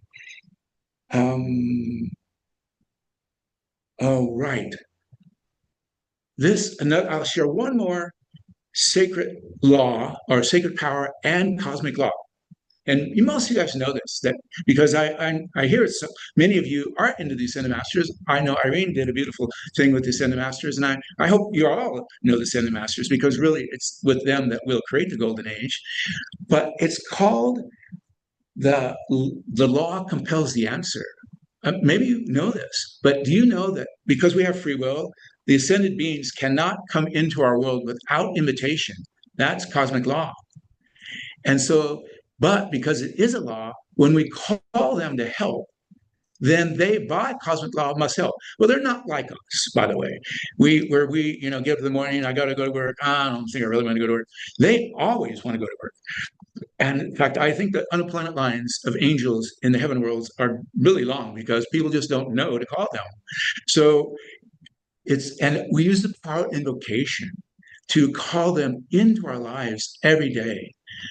And that is one way that we will be able to create a golden age, calling the angels, calling the masters, calling the archangels, calling mighty Elohim, calling these cosmic beings. When you come here, people come here to this land and they go, what's going on here? It feels different here. And even people from Ananda and other spiritual communities come here for a retreat and they meditate and they go, why are my meditations deeper here than they are at my spiritual community? Well, guess what? There are thousands of angels here every day. I call them every morning, and there are ascended masters here, and there are Elohim here, and there's a bunch of folks here because this is a designated place for the golden age to emerge. The masters call it a stronghold of the ascended masters, a place of security and safety. That as who knows what's going to go on out there? Do we know? We don't know. Nobody knows, right? How's it going to turn out? My friends call it the great unraveling, whatever it may be. It is a great emergence. We know that. That's what we're working with. And so, but we don't know. But this is one of those hubs that will be safe on what may. This is why I came. It's why the Great Mother Mountain called me here. A long story. And if you like to read or want to, you can read all about this goofy ranger mystic who thought he was crazy and turned out to be a devotee of the masters and nature. Yep. That'd be it. Anything else? Well, thank you very much for your enthusiasm is infectious, and clearly you have a lot of energy and enthusiasm for what you're doing. It sounds like a very beautiful property that you were blessed to be stewarding. And again, anybody wants to learn more, his website is right here. It is UOF Earth, UOFearth.org, University of Earth.org. And thank you, Rich, so much for blessing us with your presence. Yeah, Rich, thank you so much. And everyone, stay tuned because we will be filming a Soul Search TV show at Rich's beautiful property in the Lost Sierras at his Eco Spiritual Wisdom School. And it's really going to be an incredible show, diving into a lot of the themes that Rich just was able to touch upon here in this short session. But I love how you call the golden age, Rich, the miracle of we. You know, the age of Aquarius is the miracle of we. So I'm really excited to dive into that with you deeper. And Irene Schultz is saying after your talk, it sounds like a new Earth hub, you know, what you've created. Yeah, thank you. Yeah, Mhm. wonderful. So thank you, Rich. And so we're excited to see you in Concord coming Yeah. next weekend. And we did have a magical time in Mount Shasta. So for all of you guys who could not join us in Shasta, mark your calendars. We're going to be back there same weekend next year, already booked and back bigger and better than ever. And for those of you who came and joined us in Shasta, amazing. It was so wonderful being with all of you there. Beautiful. And of course, I'm excited to now introduce my dear friend and partner in crime in Mount Shasta, Aurora Luna Star. We had a lot of fun together in Mount Shasta. Of course, we were super busy with the expo, but post expo, Aurora and I got to do a lot of my favorite things to do in Mount Shasta, swimming in Castle Lake, doing ceremony up on the mountain, going to ecstatic dance, and so much more. So, Aurora, I'm so happy you're joining us on the show tonight.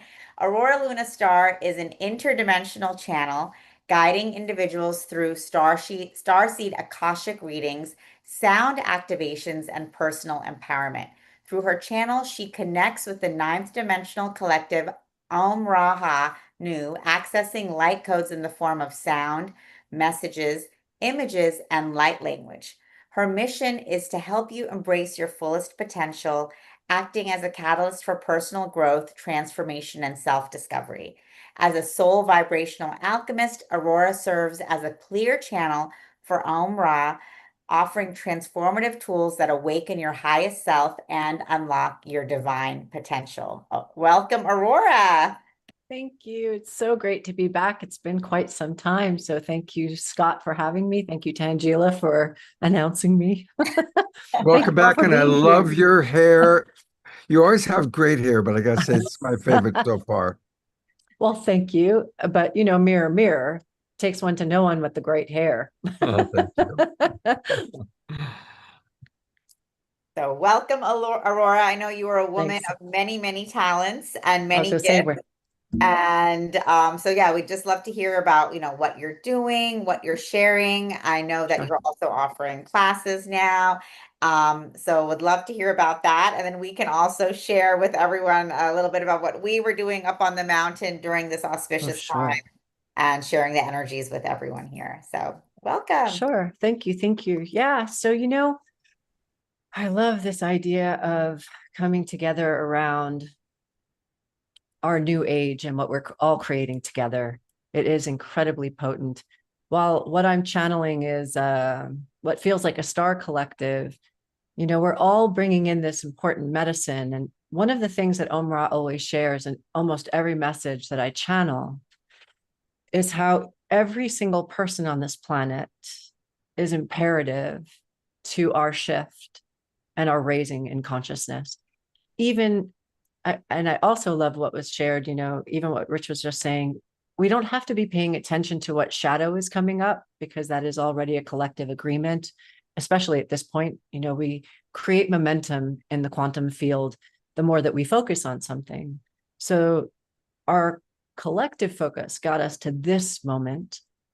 And now we are realizing, right, we're all really shifting our energy and vibration and focusing, no matter what facet we're participating in, every facet of the diamond is necessary. And so we are doing this together, and it's so incredibly potent. And even I see the darkness as a service to the light, because we're really not going to go through an evolution in a vacuum, right? If everything is easy, there's no contrast, we've got nowhere to go. And so when I work with the Omra Collective, or when I work with my clients, or even working with the Galactic Akash, it always comes back to the heart and love, and knowing that that is our stargate, that is our portal, that is our way through, no matter what's happening next, right? The only way we're going to get there is with our kindness, with forgiveness, with compassion, and with understanding. And even understanding sometimes means you don't understand. Right? We don't always know what it means to walk in someone else's shoes. We don't always know what it means to carry whatever burdens and weight that we're all walking through. And we're all here to clear so much energy. My awareness is that if all time is now, we're taking on these past lives that we may have experienced, and we're connecting with them with our future source self in a liminal space where we can anchor in whatever needs to be in this moment. That's what I love assisting people and connecting with. The idea that if the future it's already done, then there's so much opportunity to shift the way we think, the way we look at things, and how we can interact with one another. A lot of the work I do with people is through sound as well. In fact, I am holding a retreat here in Mount Shasta in September called Sacred Sound, Sacred Voice, because what the star beings have shown me over and over again, aside from the fact that we just need to love Gaia and stop looking actually outward to identify as an Arcturian or this or that. I mean, they embrace us in all of that, but they really want us to pay attention to Gaia, of course. But also they share that we don't necessarily, in other iterations of ourselves or in higher dimensions, use the voice, right? Because you have telepathy. And so you can, in an instant, share a packet of information with another star being or friend or whomever you may be, and you receive that information really fast. And that's the communication. It's a heart-mind connection for telepathy. And then the information just goes shoo, right? And we're already experiencing that in a lot of ways. I'm definitely always surrounded by people where they're speaking words that I'm thinking, right? So we're starting to see that already. The voice in this life, whether we're using it to speak for injustice, whether we're using it to share messages of love, whether we're using it to sing, the voice is a gift. And what I've noticed in a lot of my clients and students is that the throat chakra is the hardest to really open, and not just open, but use it from a grounded and loving space, right? So for so many people that throat chakra has been shut down, or it's been removed from the heart because it's really only speaking from the mind. And we're not going to be able to really move forward from the space where we're speaking from the mind, because the mind in 3D consciousness is the matrix. But the mind from the heart is unity consciousness. And so we really are moving forward together in this journey of life and using the voice in these ways. I always invite people to tone. And it's so funny, people are afraid to sing because they think they don't have a good voice. But the retreat is not about singing, and it's not, and my work in general is not about how pretty it sounds. It's about using the voice to some degree, you might be using it to release something very painful. In many traditions from many thousands of years ago, when they were navigating a soul crossing over, the community would wail. We don't really do that anymore, right? So the voice has so much potential in creation, because while intention is, for me, 9/10 spiritual law, like in the idea of creation, right? When we set an intention, it's so powerful, but then what do we do with it? Right? We want to speak it. We want to walk steps and create it into beingness. And when we proclaim something, when we reclaim, now we're actually sharing with the quantum, with the source of all that is, with the ascendants, with the galactics, with the angelics, everyone is hearing this request, this proclamation, this information. And now we're that much closer to creating what it is. And that's incredibly, incredibly powerful. It's such a gift to be in a body and to be able to share our voice and our wisdom. And so it's a passion of mine to help people recognize they don't have to hold back anymore. We don't obviously want to use the voice to project what we're experiencing onto someone, right? I think we're all still learning how to not do that, remembering that we don't have to do that. But we do want to use our voice for compassion, for injustice, for love, for community, for coming together, and to not be afraid to use it because, of course, with Source, there is no less than, and there is no more than. We are all in equanimity. Whether or not the world is reflecting that is up to them. And they're not even separate from us. It's just, again, the tool by which we remember that we're coming back into wholeness. So I just invite everyone to really be using your voice. Pay attention to how you're using your voice and start singing a lot. If you're not already doing so, that's my invitation. I love that. That's really a great, and I love the idea of more time wailing together. I mean, even, for those of us that are struggling with the pain of the world, what's happening in Gaza or wherever it is, imagine if we periodically just got together and wailed together. I think it's a beautiful, beautiful idea, Aurora. Thanks, Scott. Yeah. Yep, and I love how you were talking about how, the activating the voice is so important. And, we all talk about how this is a time of, liberation, of sovereignty, stepping into our sovereignty. And, you're speaking about like the actual throat chakra opening and the voice activation is a really visceral part of that, because so much of us not feeling free and not feeling sovereign is because we hold back.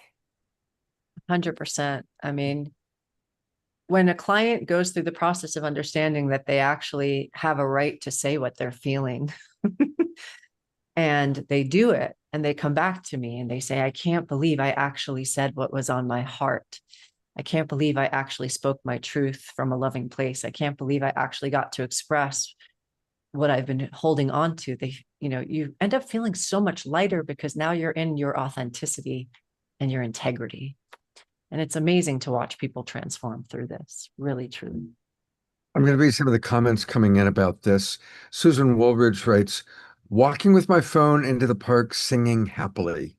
Bonnie Russell brings up singing lullabies to the earth. We have a regular presenter here, Ray Amana, who leads also events in Mount Shasta and does song healing and singing to the earth. Tiara writes, each voice was given certain timbres and tones to create the sacred celestial harmony on earth. That's beautiful. That is beautiful and true. But Bonnie Russell writes, I'm being more aware of how song can express our love of each other and all that is. Singing around a campfire was always so sacred and bonding. Yeah. Beautiful, powerful. And also, when Aurora and I were together, we realized that it was a very powerful full moon, as well as the Jupiter Cazimi. And, we were able to share and do sacred ceremony together on the mountain. And then we went up, I think that was at Bunny Flats. And then we went up to Ski Bowl and shared something online as well. Do you want to talk a little bit about that? I know Irene started us off with the powerful energies coming in August. And, Aurora, I think it'd be, wonderful if you could also talk a little bit about the energies we have right now, how we can utilize them, and also maybe share some light language with us. Sure. This is a time where focusing on what it is that we desire is amplified so very much. It's not that that's not all the time. And we do get these celestials to support us. And so not only with the Lion's Gate already open, not only with the Cazimi, we're now entering eclipse season, right? And we have the North Node in Aquarius, which represents all of humanity. And then we have the South Node in Leo, which represents the individual, and the South also representing the past, the North representing the future. So how we have stepped into our personal power and how we've either given it away or chosen to really stand in our sovereign. That's where I see the South Node potentialities. And the North Node, you know, Pluto is sitting in Aquarius, and Pluto is the planet of death and alchemy and deep soul dive, and will not let you off the hook for a minute. We've even got Saturn going retrograde. I mean, there's so much astrology happening right now, and each piece of it is incredibly potent.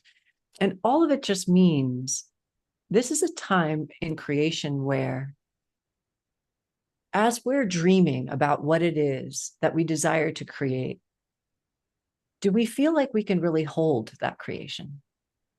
Do we really feel like we're prepared for what that creation is going to be in our lives? Are we ready for it? Have we prepared for it?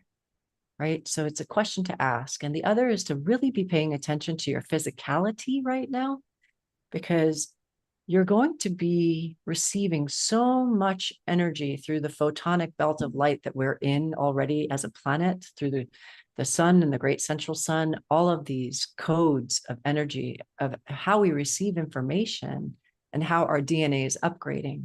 It's going to require rest, as, you know, I get it, families, work, whatever. So it's going to be trying to pay attention to where you are in your energy field, because it's very easy, as empathic as we are, for our vibration to get lowered into the environment that we're in. And we're really being asked to be the vibration that everyone can rise up to. And so in that, the opportunity now is to pay attention as much as we can to where our energy is, because the astrology really is supporting big change. And sometimes we don't know what that means, so it even feels scary. But the invitation is to keep getting grounded, keep coming back to your heart, and the pause, the sacred pause.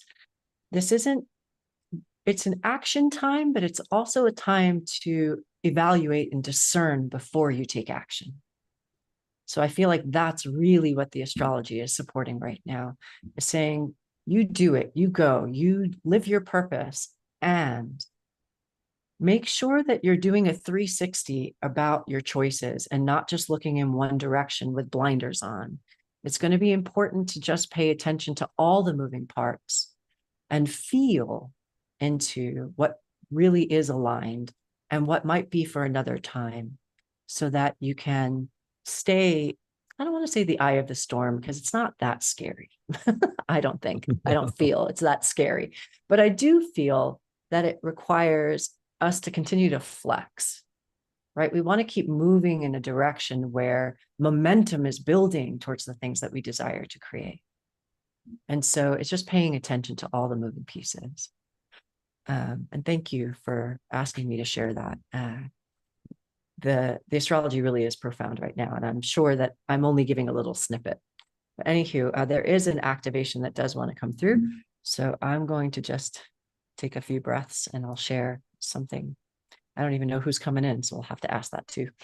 Wonderful. Thank you, Aurora. Sure. Thank you.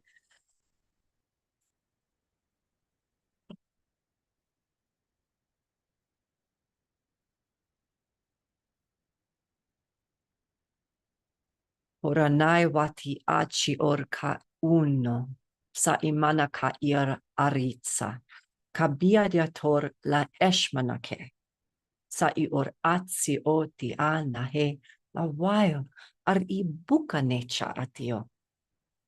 Sa urta ta zorma ek no chero esa je so a joamanti. Zora ke hina sa weo mahio andiara upakarache. Sahu por e na he ta iyaka sa ina chor ba ek atia so ha. Mainayo aku mahi, aku mahi, aku mahi.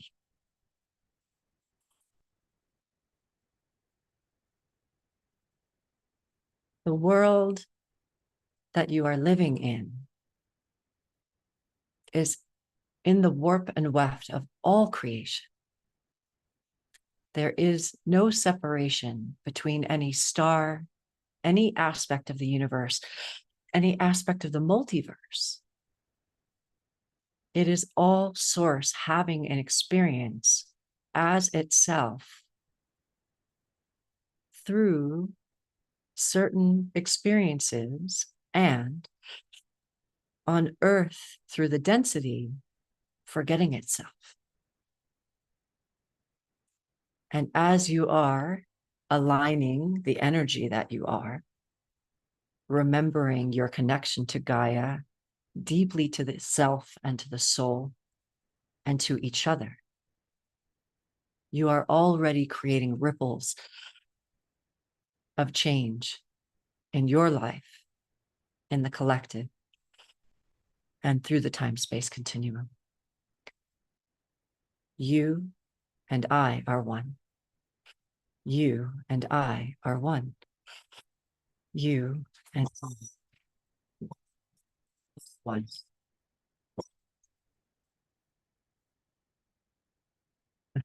And apparently Ruby had something to say about that. I don't know if you could hear my dog. No, we didn't. Oh, okay. Or I'm just reminded of what a beautiful presenter you are, how tuned in you are, and how eloquent you are. Just so eloquent. And I do want to share a couple of things so that people get more of you. First of all, this beautiful sacred sound retreat that's going to be happening in beautiful Mount Shasta. And I know we do have a lot of people that can make it out to Mount Shasta. And uh, looking again for the dates, here they are, September 20th, 21st, and 22nd. And of course, that's right as we're entering the autumn equinox. And it's also International Peace Day is September 21st. So that's going to be a very, very powerful retreat. Are you going to be there, Tangela? No, because I actually have Suzanne's event to go to in San Diego, but it's going to be powerful.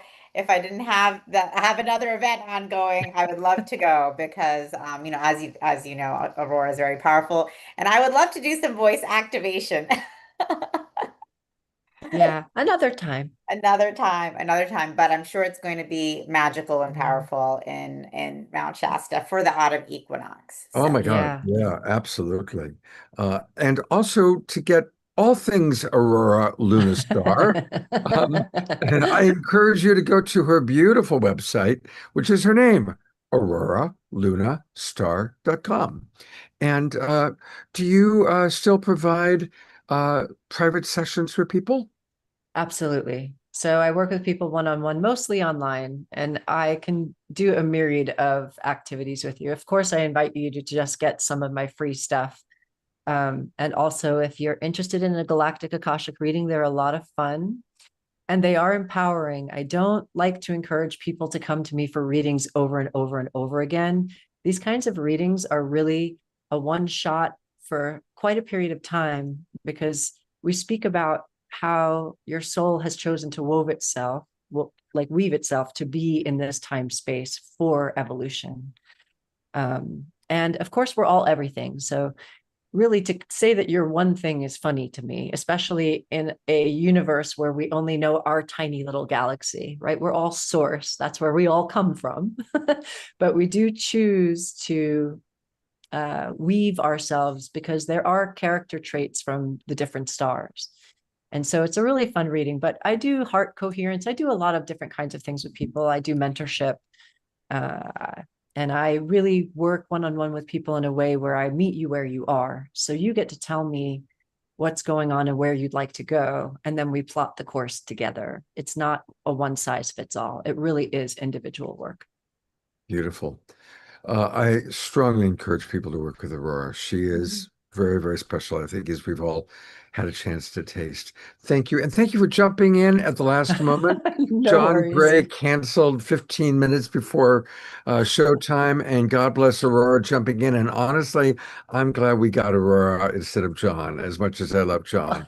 So all is good. All is good. And A beautiful show too. I mean, thematically with Irene starting off and bringing in the energies and talking about, creating our sanctuary for ourselves during this time, and then Joanne and Piper and then Rich talking about, how we are all creating this age of Aquarius together, and Aurora, with messages of, for what's happening now as well astrologically, and how all of the astrology is supporting us as we step into this co-creation of the golden age individually and collectively. I think it's just really beautifully how everything flowed, and so thank you all, our amazing presenters, for joining us Well, today. I'm gonna bring up your amazing presenters, the ones that are still with us. And yeah, what a joy to be with you guys. Thank you so much. And I want to remind people one more time that what you definitely want to do, if you haven't already, go to soulsearch.io. There's so much happening here. Check out the Enlightenment Expos. Take a look and see when they're going to be near you. Coming up, they've got San Francisco, Concord, Buena Park, Phoenix, Las Vegas, Rohnert Park, Santa Cruz, Scottsdale, Reno, Santa Clara, Palo Alto, Dublin, Pleasanton. Those are all coming up still this year. And we'll be adding a few more. And actually, Scott, I don't know why that link is a little bit outdated. Okay. I just asked the team to update it, but we'll be adding San Diego. I think we'll be adding Sacramento. So we'll be still adding a few more locations for 2026. So definitely come and join us. Rich is going to be with us for 88 Lionsgate in Concord. He's going to be doing a fantastic talk there, which, if you guys can come live in person, if you're in the Bay Area, come and join us in Concord. You can just go register on the website directly, and Rich will be giving a talk, The Miracle of We, Gateway to the Golden Age of Aquarius, at 12 noon on Saturday. Donna Hartley is going to be giving her amazing presentation on our past life patterns controlling your present life.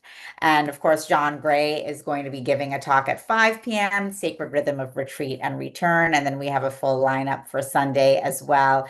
So come and join us in Concord next weekend if you guys are in the Bay Area. If you're not, you can always watch all of our talks. We live stream everything on Soul Search TV as well as on our Soul Search YouTube channel. So you can still tune in, watch the talks, be in the energy, be in community together with us. And yep, here you go. There, you can register for the Concord Expo right here. We have so much happening. It's at the Concord Hilton. It's actually one of our most popular expos.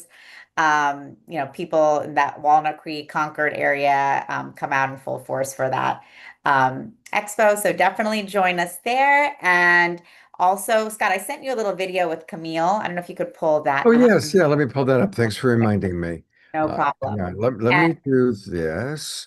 Okay. And I do have it downloaded to play. So you want to introduce this and I'll play it. Sure. So as you guys know, you may or may not know, on Soul Search TV, we have incredible shows that our creators produce, and you can go in and watch the series on demand. But we also have weekly live shows, and we have a new live show premiering on Tuesday at 6 p.m. with Camille Conti, psychic medium hypnotist. She's based in Las Vegas. So we'll check out a little video about her upcoming show on Tuesday.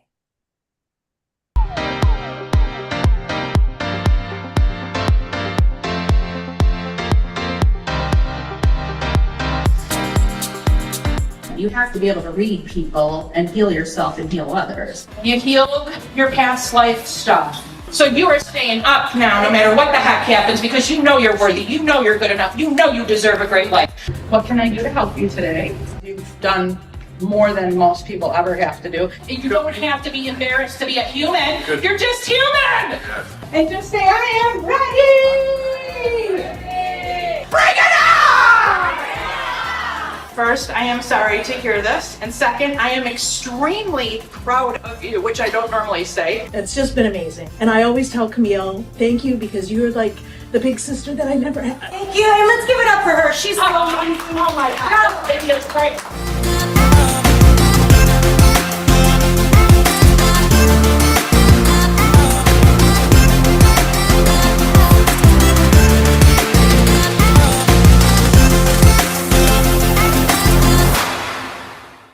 So I think we had Camille on the show the last That's week. what we You did. guys got to meet her. She's really dynamic and really a lot of fun, but she has a traumatic life healing show, live show that she's launching on Tuesday. It's at 6 p.m. Judy Weaver, who has a crystalline channeling show on Soul Search TV that's been going amazing, is at 4 p.m. So we have a double header on Tuesday night. If you'd like to watch and participate in Judy's show, The Crystalline Channel, and at 6 p.m., Traumatic Life Healing with Camille. And I don't know, Scott, if you can just pull up on Soul Search TV, we have a live readings page. Maybe we can pull that up. So the way that our live readings show work is anyone can watch for free, and we always encourage people to watch for free because usually our practitioners are doing channeling for the group. They're sharing frequent. You can just click on live readings right there. Yeah, perfect. You can do live readings on. There we go. Yeah, perfect. So this is our live reading lineup every week. We have Thursdays, live psychic and mediumship readings with Greg, past life readings with Donna on Wednesdays, Reverend Dr. Judy Weaver, crystalline channel readings and soul integration, astrology with Eric Roth, and our newest show, Traumatic Life Healing with psychic medium hypnotist Camille Conti. So each of our live shows, they do 4 to 5 readings. If you'd like to get a reading, you just purchase a ticket in advance. Usually the tickets are sold out, so there's a limited number of tickets available, but anyone can watch for free. You can watch on Soul Search TV or on YouTube or on Facebook. And we always encourage people to come and watch because if you're watching, it means there's a transmission for you, there's energy for you, there's a message for you. So you can watch live or watch the replay. But if you're looking for clarity, guidance, healing, support, we have so many amazing practitioners that are providing these mini readings and mini healings every week. So tune in on Tuesday, Judy Weaver at 4 p.m. Crystalline Channel and Soul Integration work, and Camille Conti doing Traumatic Life Healing at 6 p.m. Pacific. So we have a lot coming up. So stay connected with us as always. We love just being with our community and providing healing, guidance, support any way that we can. Tangela, thank you so much. By the way, you are looking browner and browner and tanner and tanner. Somehow you do more than anyone I know, and you're getting out of the sun as well, so you're looking good. Well, thank you. It's Mount Shasta. If I'm going to be in Mount Shasta, I'm going to be in the lake. I'm going to be in the mountain. I'm going to be outdoors most of the time, as much as possible. I'm going to spend my time with Mama Gaia and Mama Shasta and at the headwaters. So I was blessed. I was able to be there for the last 9, 10 days, and Wow. I was outside for as much as possible It because shows. You're looking good. You're looking bronzed and beautiful. thank you so much. Well, we love Mama Gaia. We love Mama We Shasta. do. And like our presenters were saying today, this is the time for grounding. This is the time for connecting. This is the time for remembering us as a, universal family. And we remember that when we put our feet on the earth and in the grass and in the water and, are able to really, create that sanctuary that Irene was talking about. We create that sanctuary not just alone and for ourselves, but we create that sanctuary with one another and with our family here in nature. So, lots of love, and I love creating this energy with all of you. So it's so beautiful when we come together like this. Scott, thank you for doing what you do, creating this beautiful vortex of energy, what we can amplify our community, our connection across the planet. And this is truly how we're co-creating the golden age together. So it's really Absolutely. powerful. Thank you, Tangela. Thank you. And thank you all. Lots of love. We have a little bit of show left. We're going to go to Diara for our prayer circle, and then we'll close out with a song from Mama Shar. So it's my pleasure to turn it over to Diara. Thank you, Scott. Thank you, everyone. Oh my goodness, Tenji is just so beautiful, and I'm still resonating with all the presenters. I am thinking of Irene's, the stillness, the movement without moving, and I was with Aurora. It's like a reading is an activation, and Rich, you grounding us, and Joanne grounding us, and just so honored to be opened together in this way. We have a lot of prayers coming in. We also had a lot in the chat about the veils thinning, and many of us receiving guidance and information from loved ones on the other side. So I really wanted to honor that. I wanted to mention that, to thank them. Also, I've been noticing that the communication is getting stronger. Like voices coming through on our phones, what we might consider as interference in our electronic devices is really heightened communication. There are many loved ones and known ones and unknown ones on the other side working very hard to assist. And while that's always true, it feels more pronounced. And that's what I saw coming through on the chat. So I'm going to weave that into our prayer time as well. And of course, our prayer time, like life, holds the highs and the lows. And so I apologize in advance for some of what's coming through to be shared for prayers, and also knowing that we have the power to uplift and to hold it all. And yes, indeed, I'm seeing Tim say Tenji was on fire tonight. Absolutely.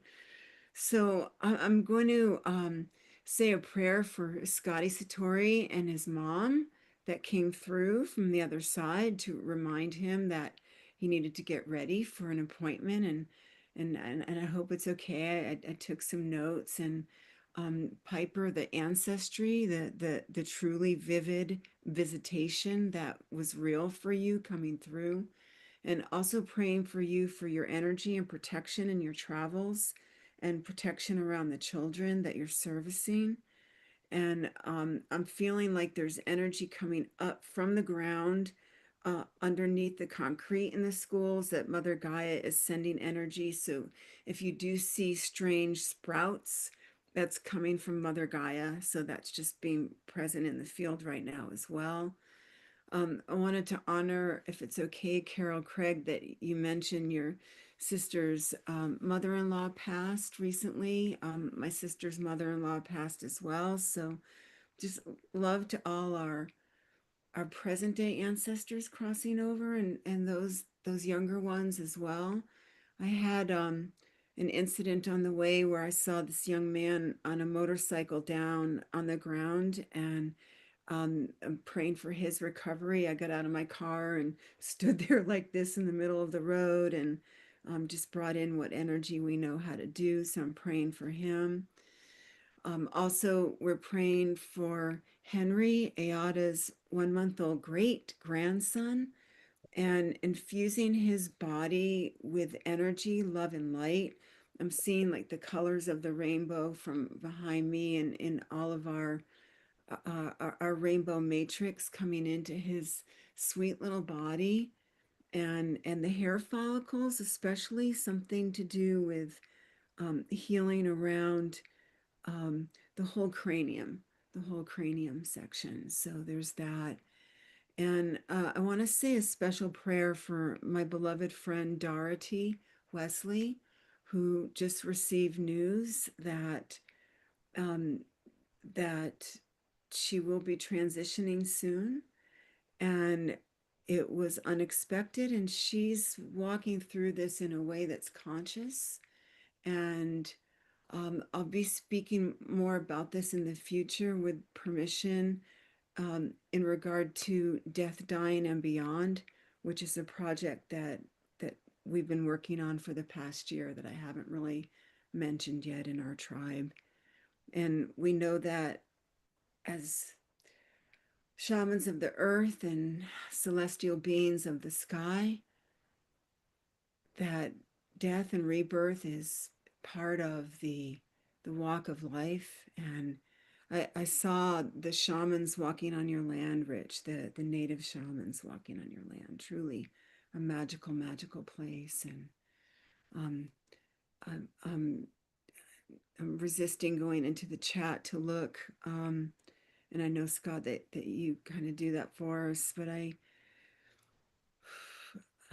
I'm praying for peace of heart and peace of mind during these transitions that are here now and coming, and that we receive supersonic healing light along with the supersonic sound that Aurora spoke of. So when you hear those tones and those frequencies, those are our angels speaking to us. Those are those messages. And just I'm feeling very, very tender and very blessed to be of service in this way. And we'll go into our moment of silence in just a moment. And Dia, prayers for Oraculi therapist for 30 years working with you. Brought Mother Mary. Thank you, Susan, for the aho. Divine grace, maximum healing, divine grace. And Piper, grandson lay down. Okay. For those who are feeling hopeless, for those who have been feeling suicidal, and we're asking that any interfering energies be contained, any energies that feed off the fear and depression, that those energies be contained, that they be sent back to source so they can receive their own divine frequency without having to prey upon those souls here that have so much more to give and do. And breathing that in, knowing that it's true and so, and that we have the power in this particular tribe in particular, and all those listening now and in the future to shift and change the trajectories. And as I'm scanning the field, I'm seeing lots of starlight, lots of sparkle light. So just allow your bodies to vibrate now in the frequency that we're all calling in, and sharing our power and our love, our vibrancy, dispelling anything other than pure love. And so grateful. Thank you so much, Scott, and looking forward to you, Omashar, bringing us home after Scott brings us into the silent prayer. Going to gallery. Thank you very much, dear. I'm going to gallery view for us to just have our now a minute or two of silence for people to put into the prayer field whatever is alive for you.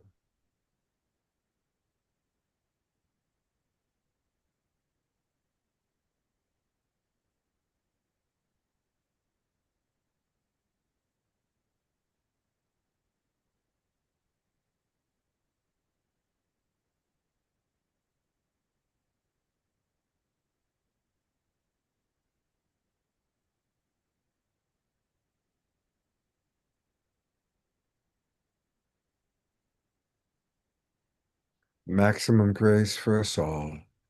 Maximum grace for each person's prayers, their precious hearts, what's alive for them. And we give thanks for the opportunity to come together in community and for all the incredible blessings of our lives. Thank you. Couple of quick announcements. Just looking ahead, we've got some wonderful shows planned. On Wednesday night, this upcoming Wednesday, we've got an evening with several special souls.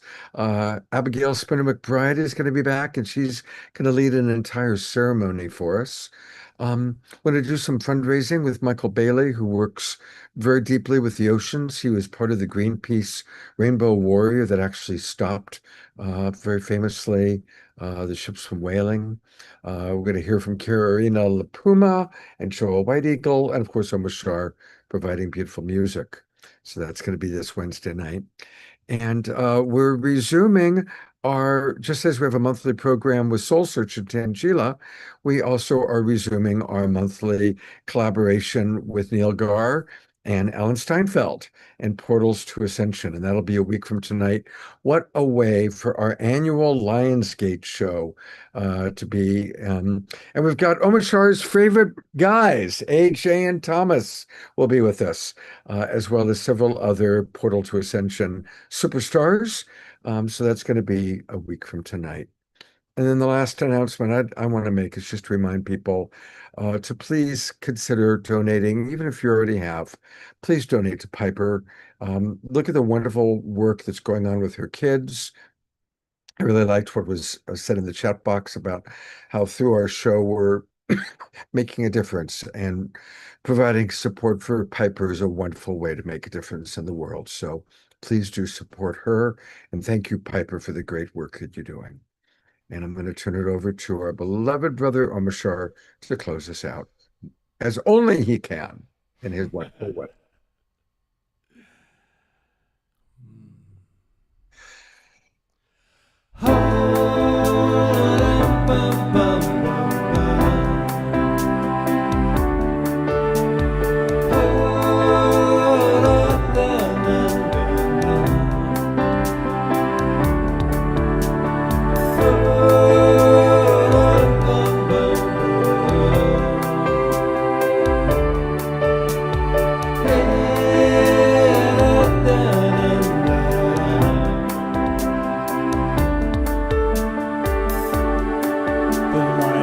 Has come,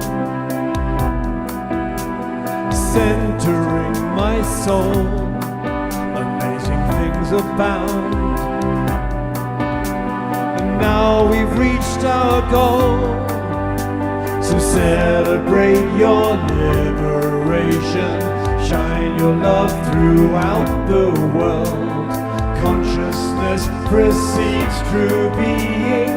I am here, I am now, I will light the way.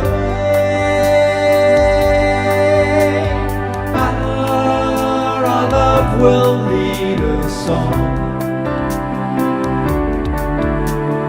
Oh, our love will clear the way.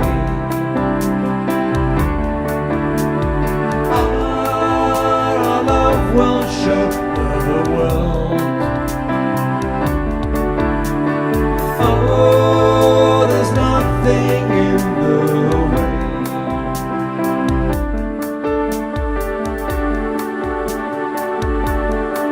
Let go of stories old, walk into the new, free to be at last. So stand up and be true, and celebrate your liberation. Shine your love throughout the world, 'cause consciousness precedes true being.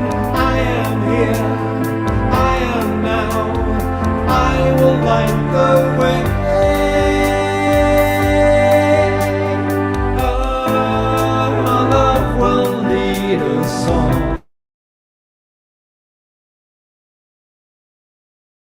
Our love will clear the way. Our love will show the world. Oh, there's nothing in the way.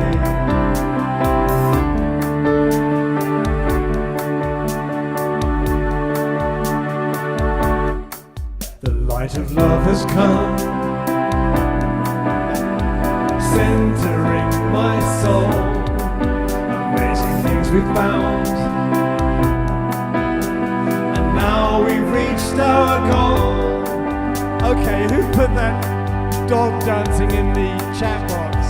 Celebrate your liberation, shine your love throughout the world, 'cause consciousness precedes true being. We are here, we are now, and we will light the way. Last time. Oh.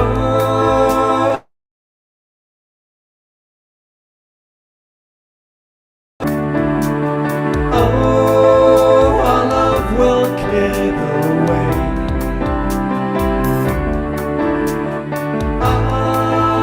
Our love will show the world. Oh, there's nothing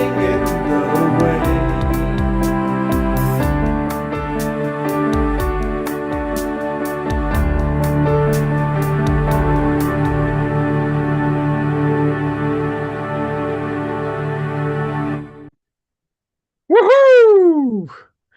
Love does show us the way, Omashar. Hey, I'm here and I'm watching everybody dancing and I'm trying to focus and suddenly this little gif of a dog dancing comes up and I can't contain myself. So in the chat box, haha. Yeah, I don't know if you noticed, I actually brought it up and screen shared it. Well, I was trying not to look everywhere, brother. Here it is. For anybody who missed the dancing dog, here is, I don't know who put it in. Who put it in the chat box? There it is. It looks a little bit like Jasmine Bear. There she Actually, goes. that's not that you brought up the Help Piper support young emerging creative dreamers, not the gift. Okay. Well, there we go. That's maybe the universe's way of reminding people that that's really what matters. It Let's is what all matters. help Piper. And Omashar, thank you. Everybody, another lovely show. Hope to see you all on Wednesday night and have a beautiful rest of the weekend. God's blessings, Dancing everybody. dog is Carol's. Scott. Aha, thank you,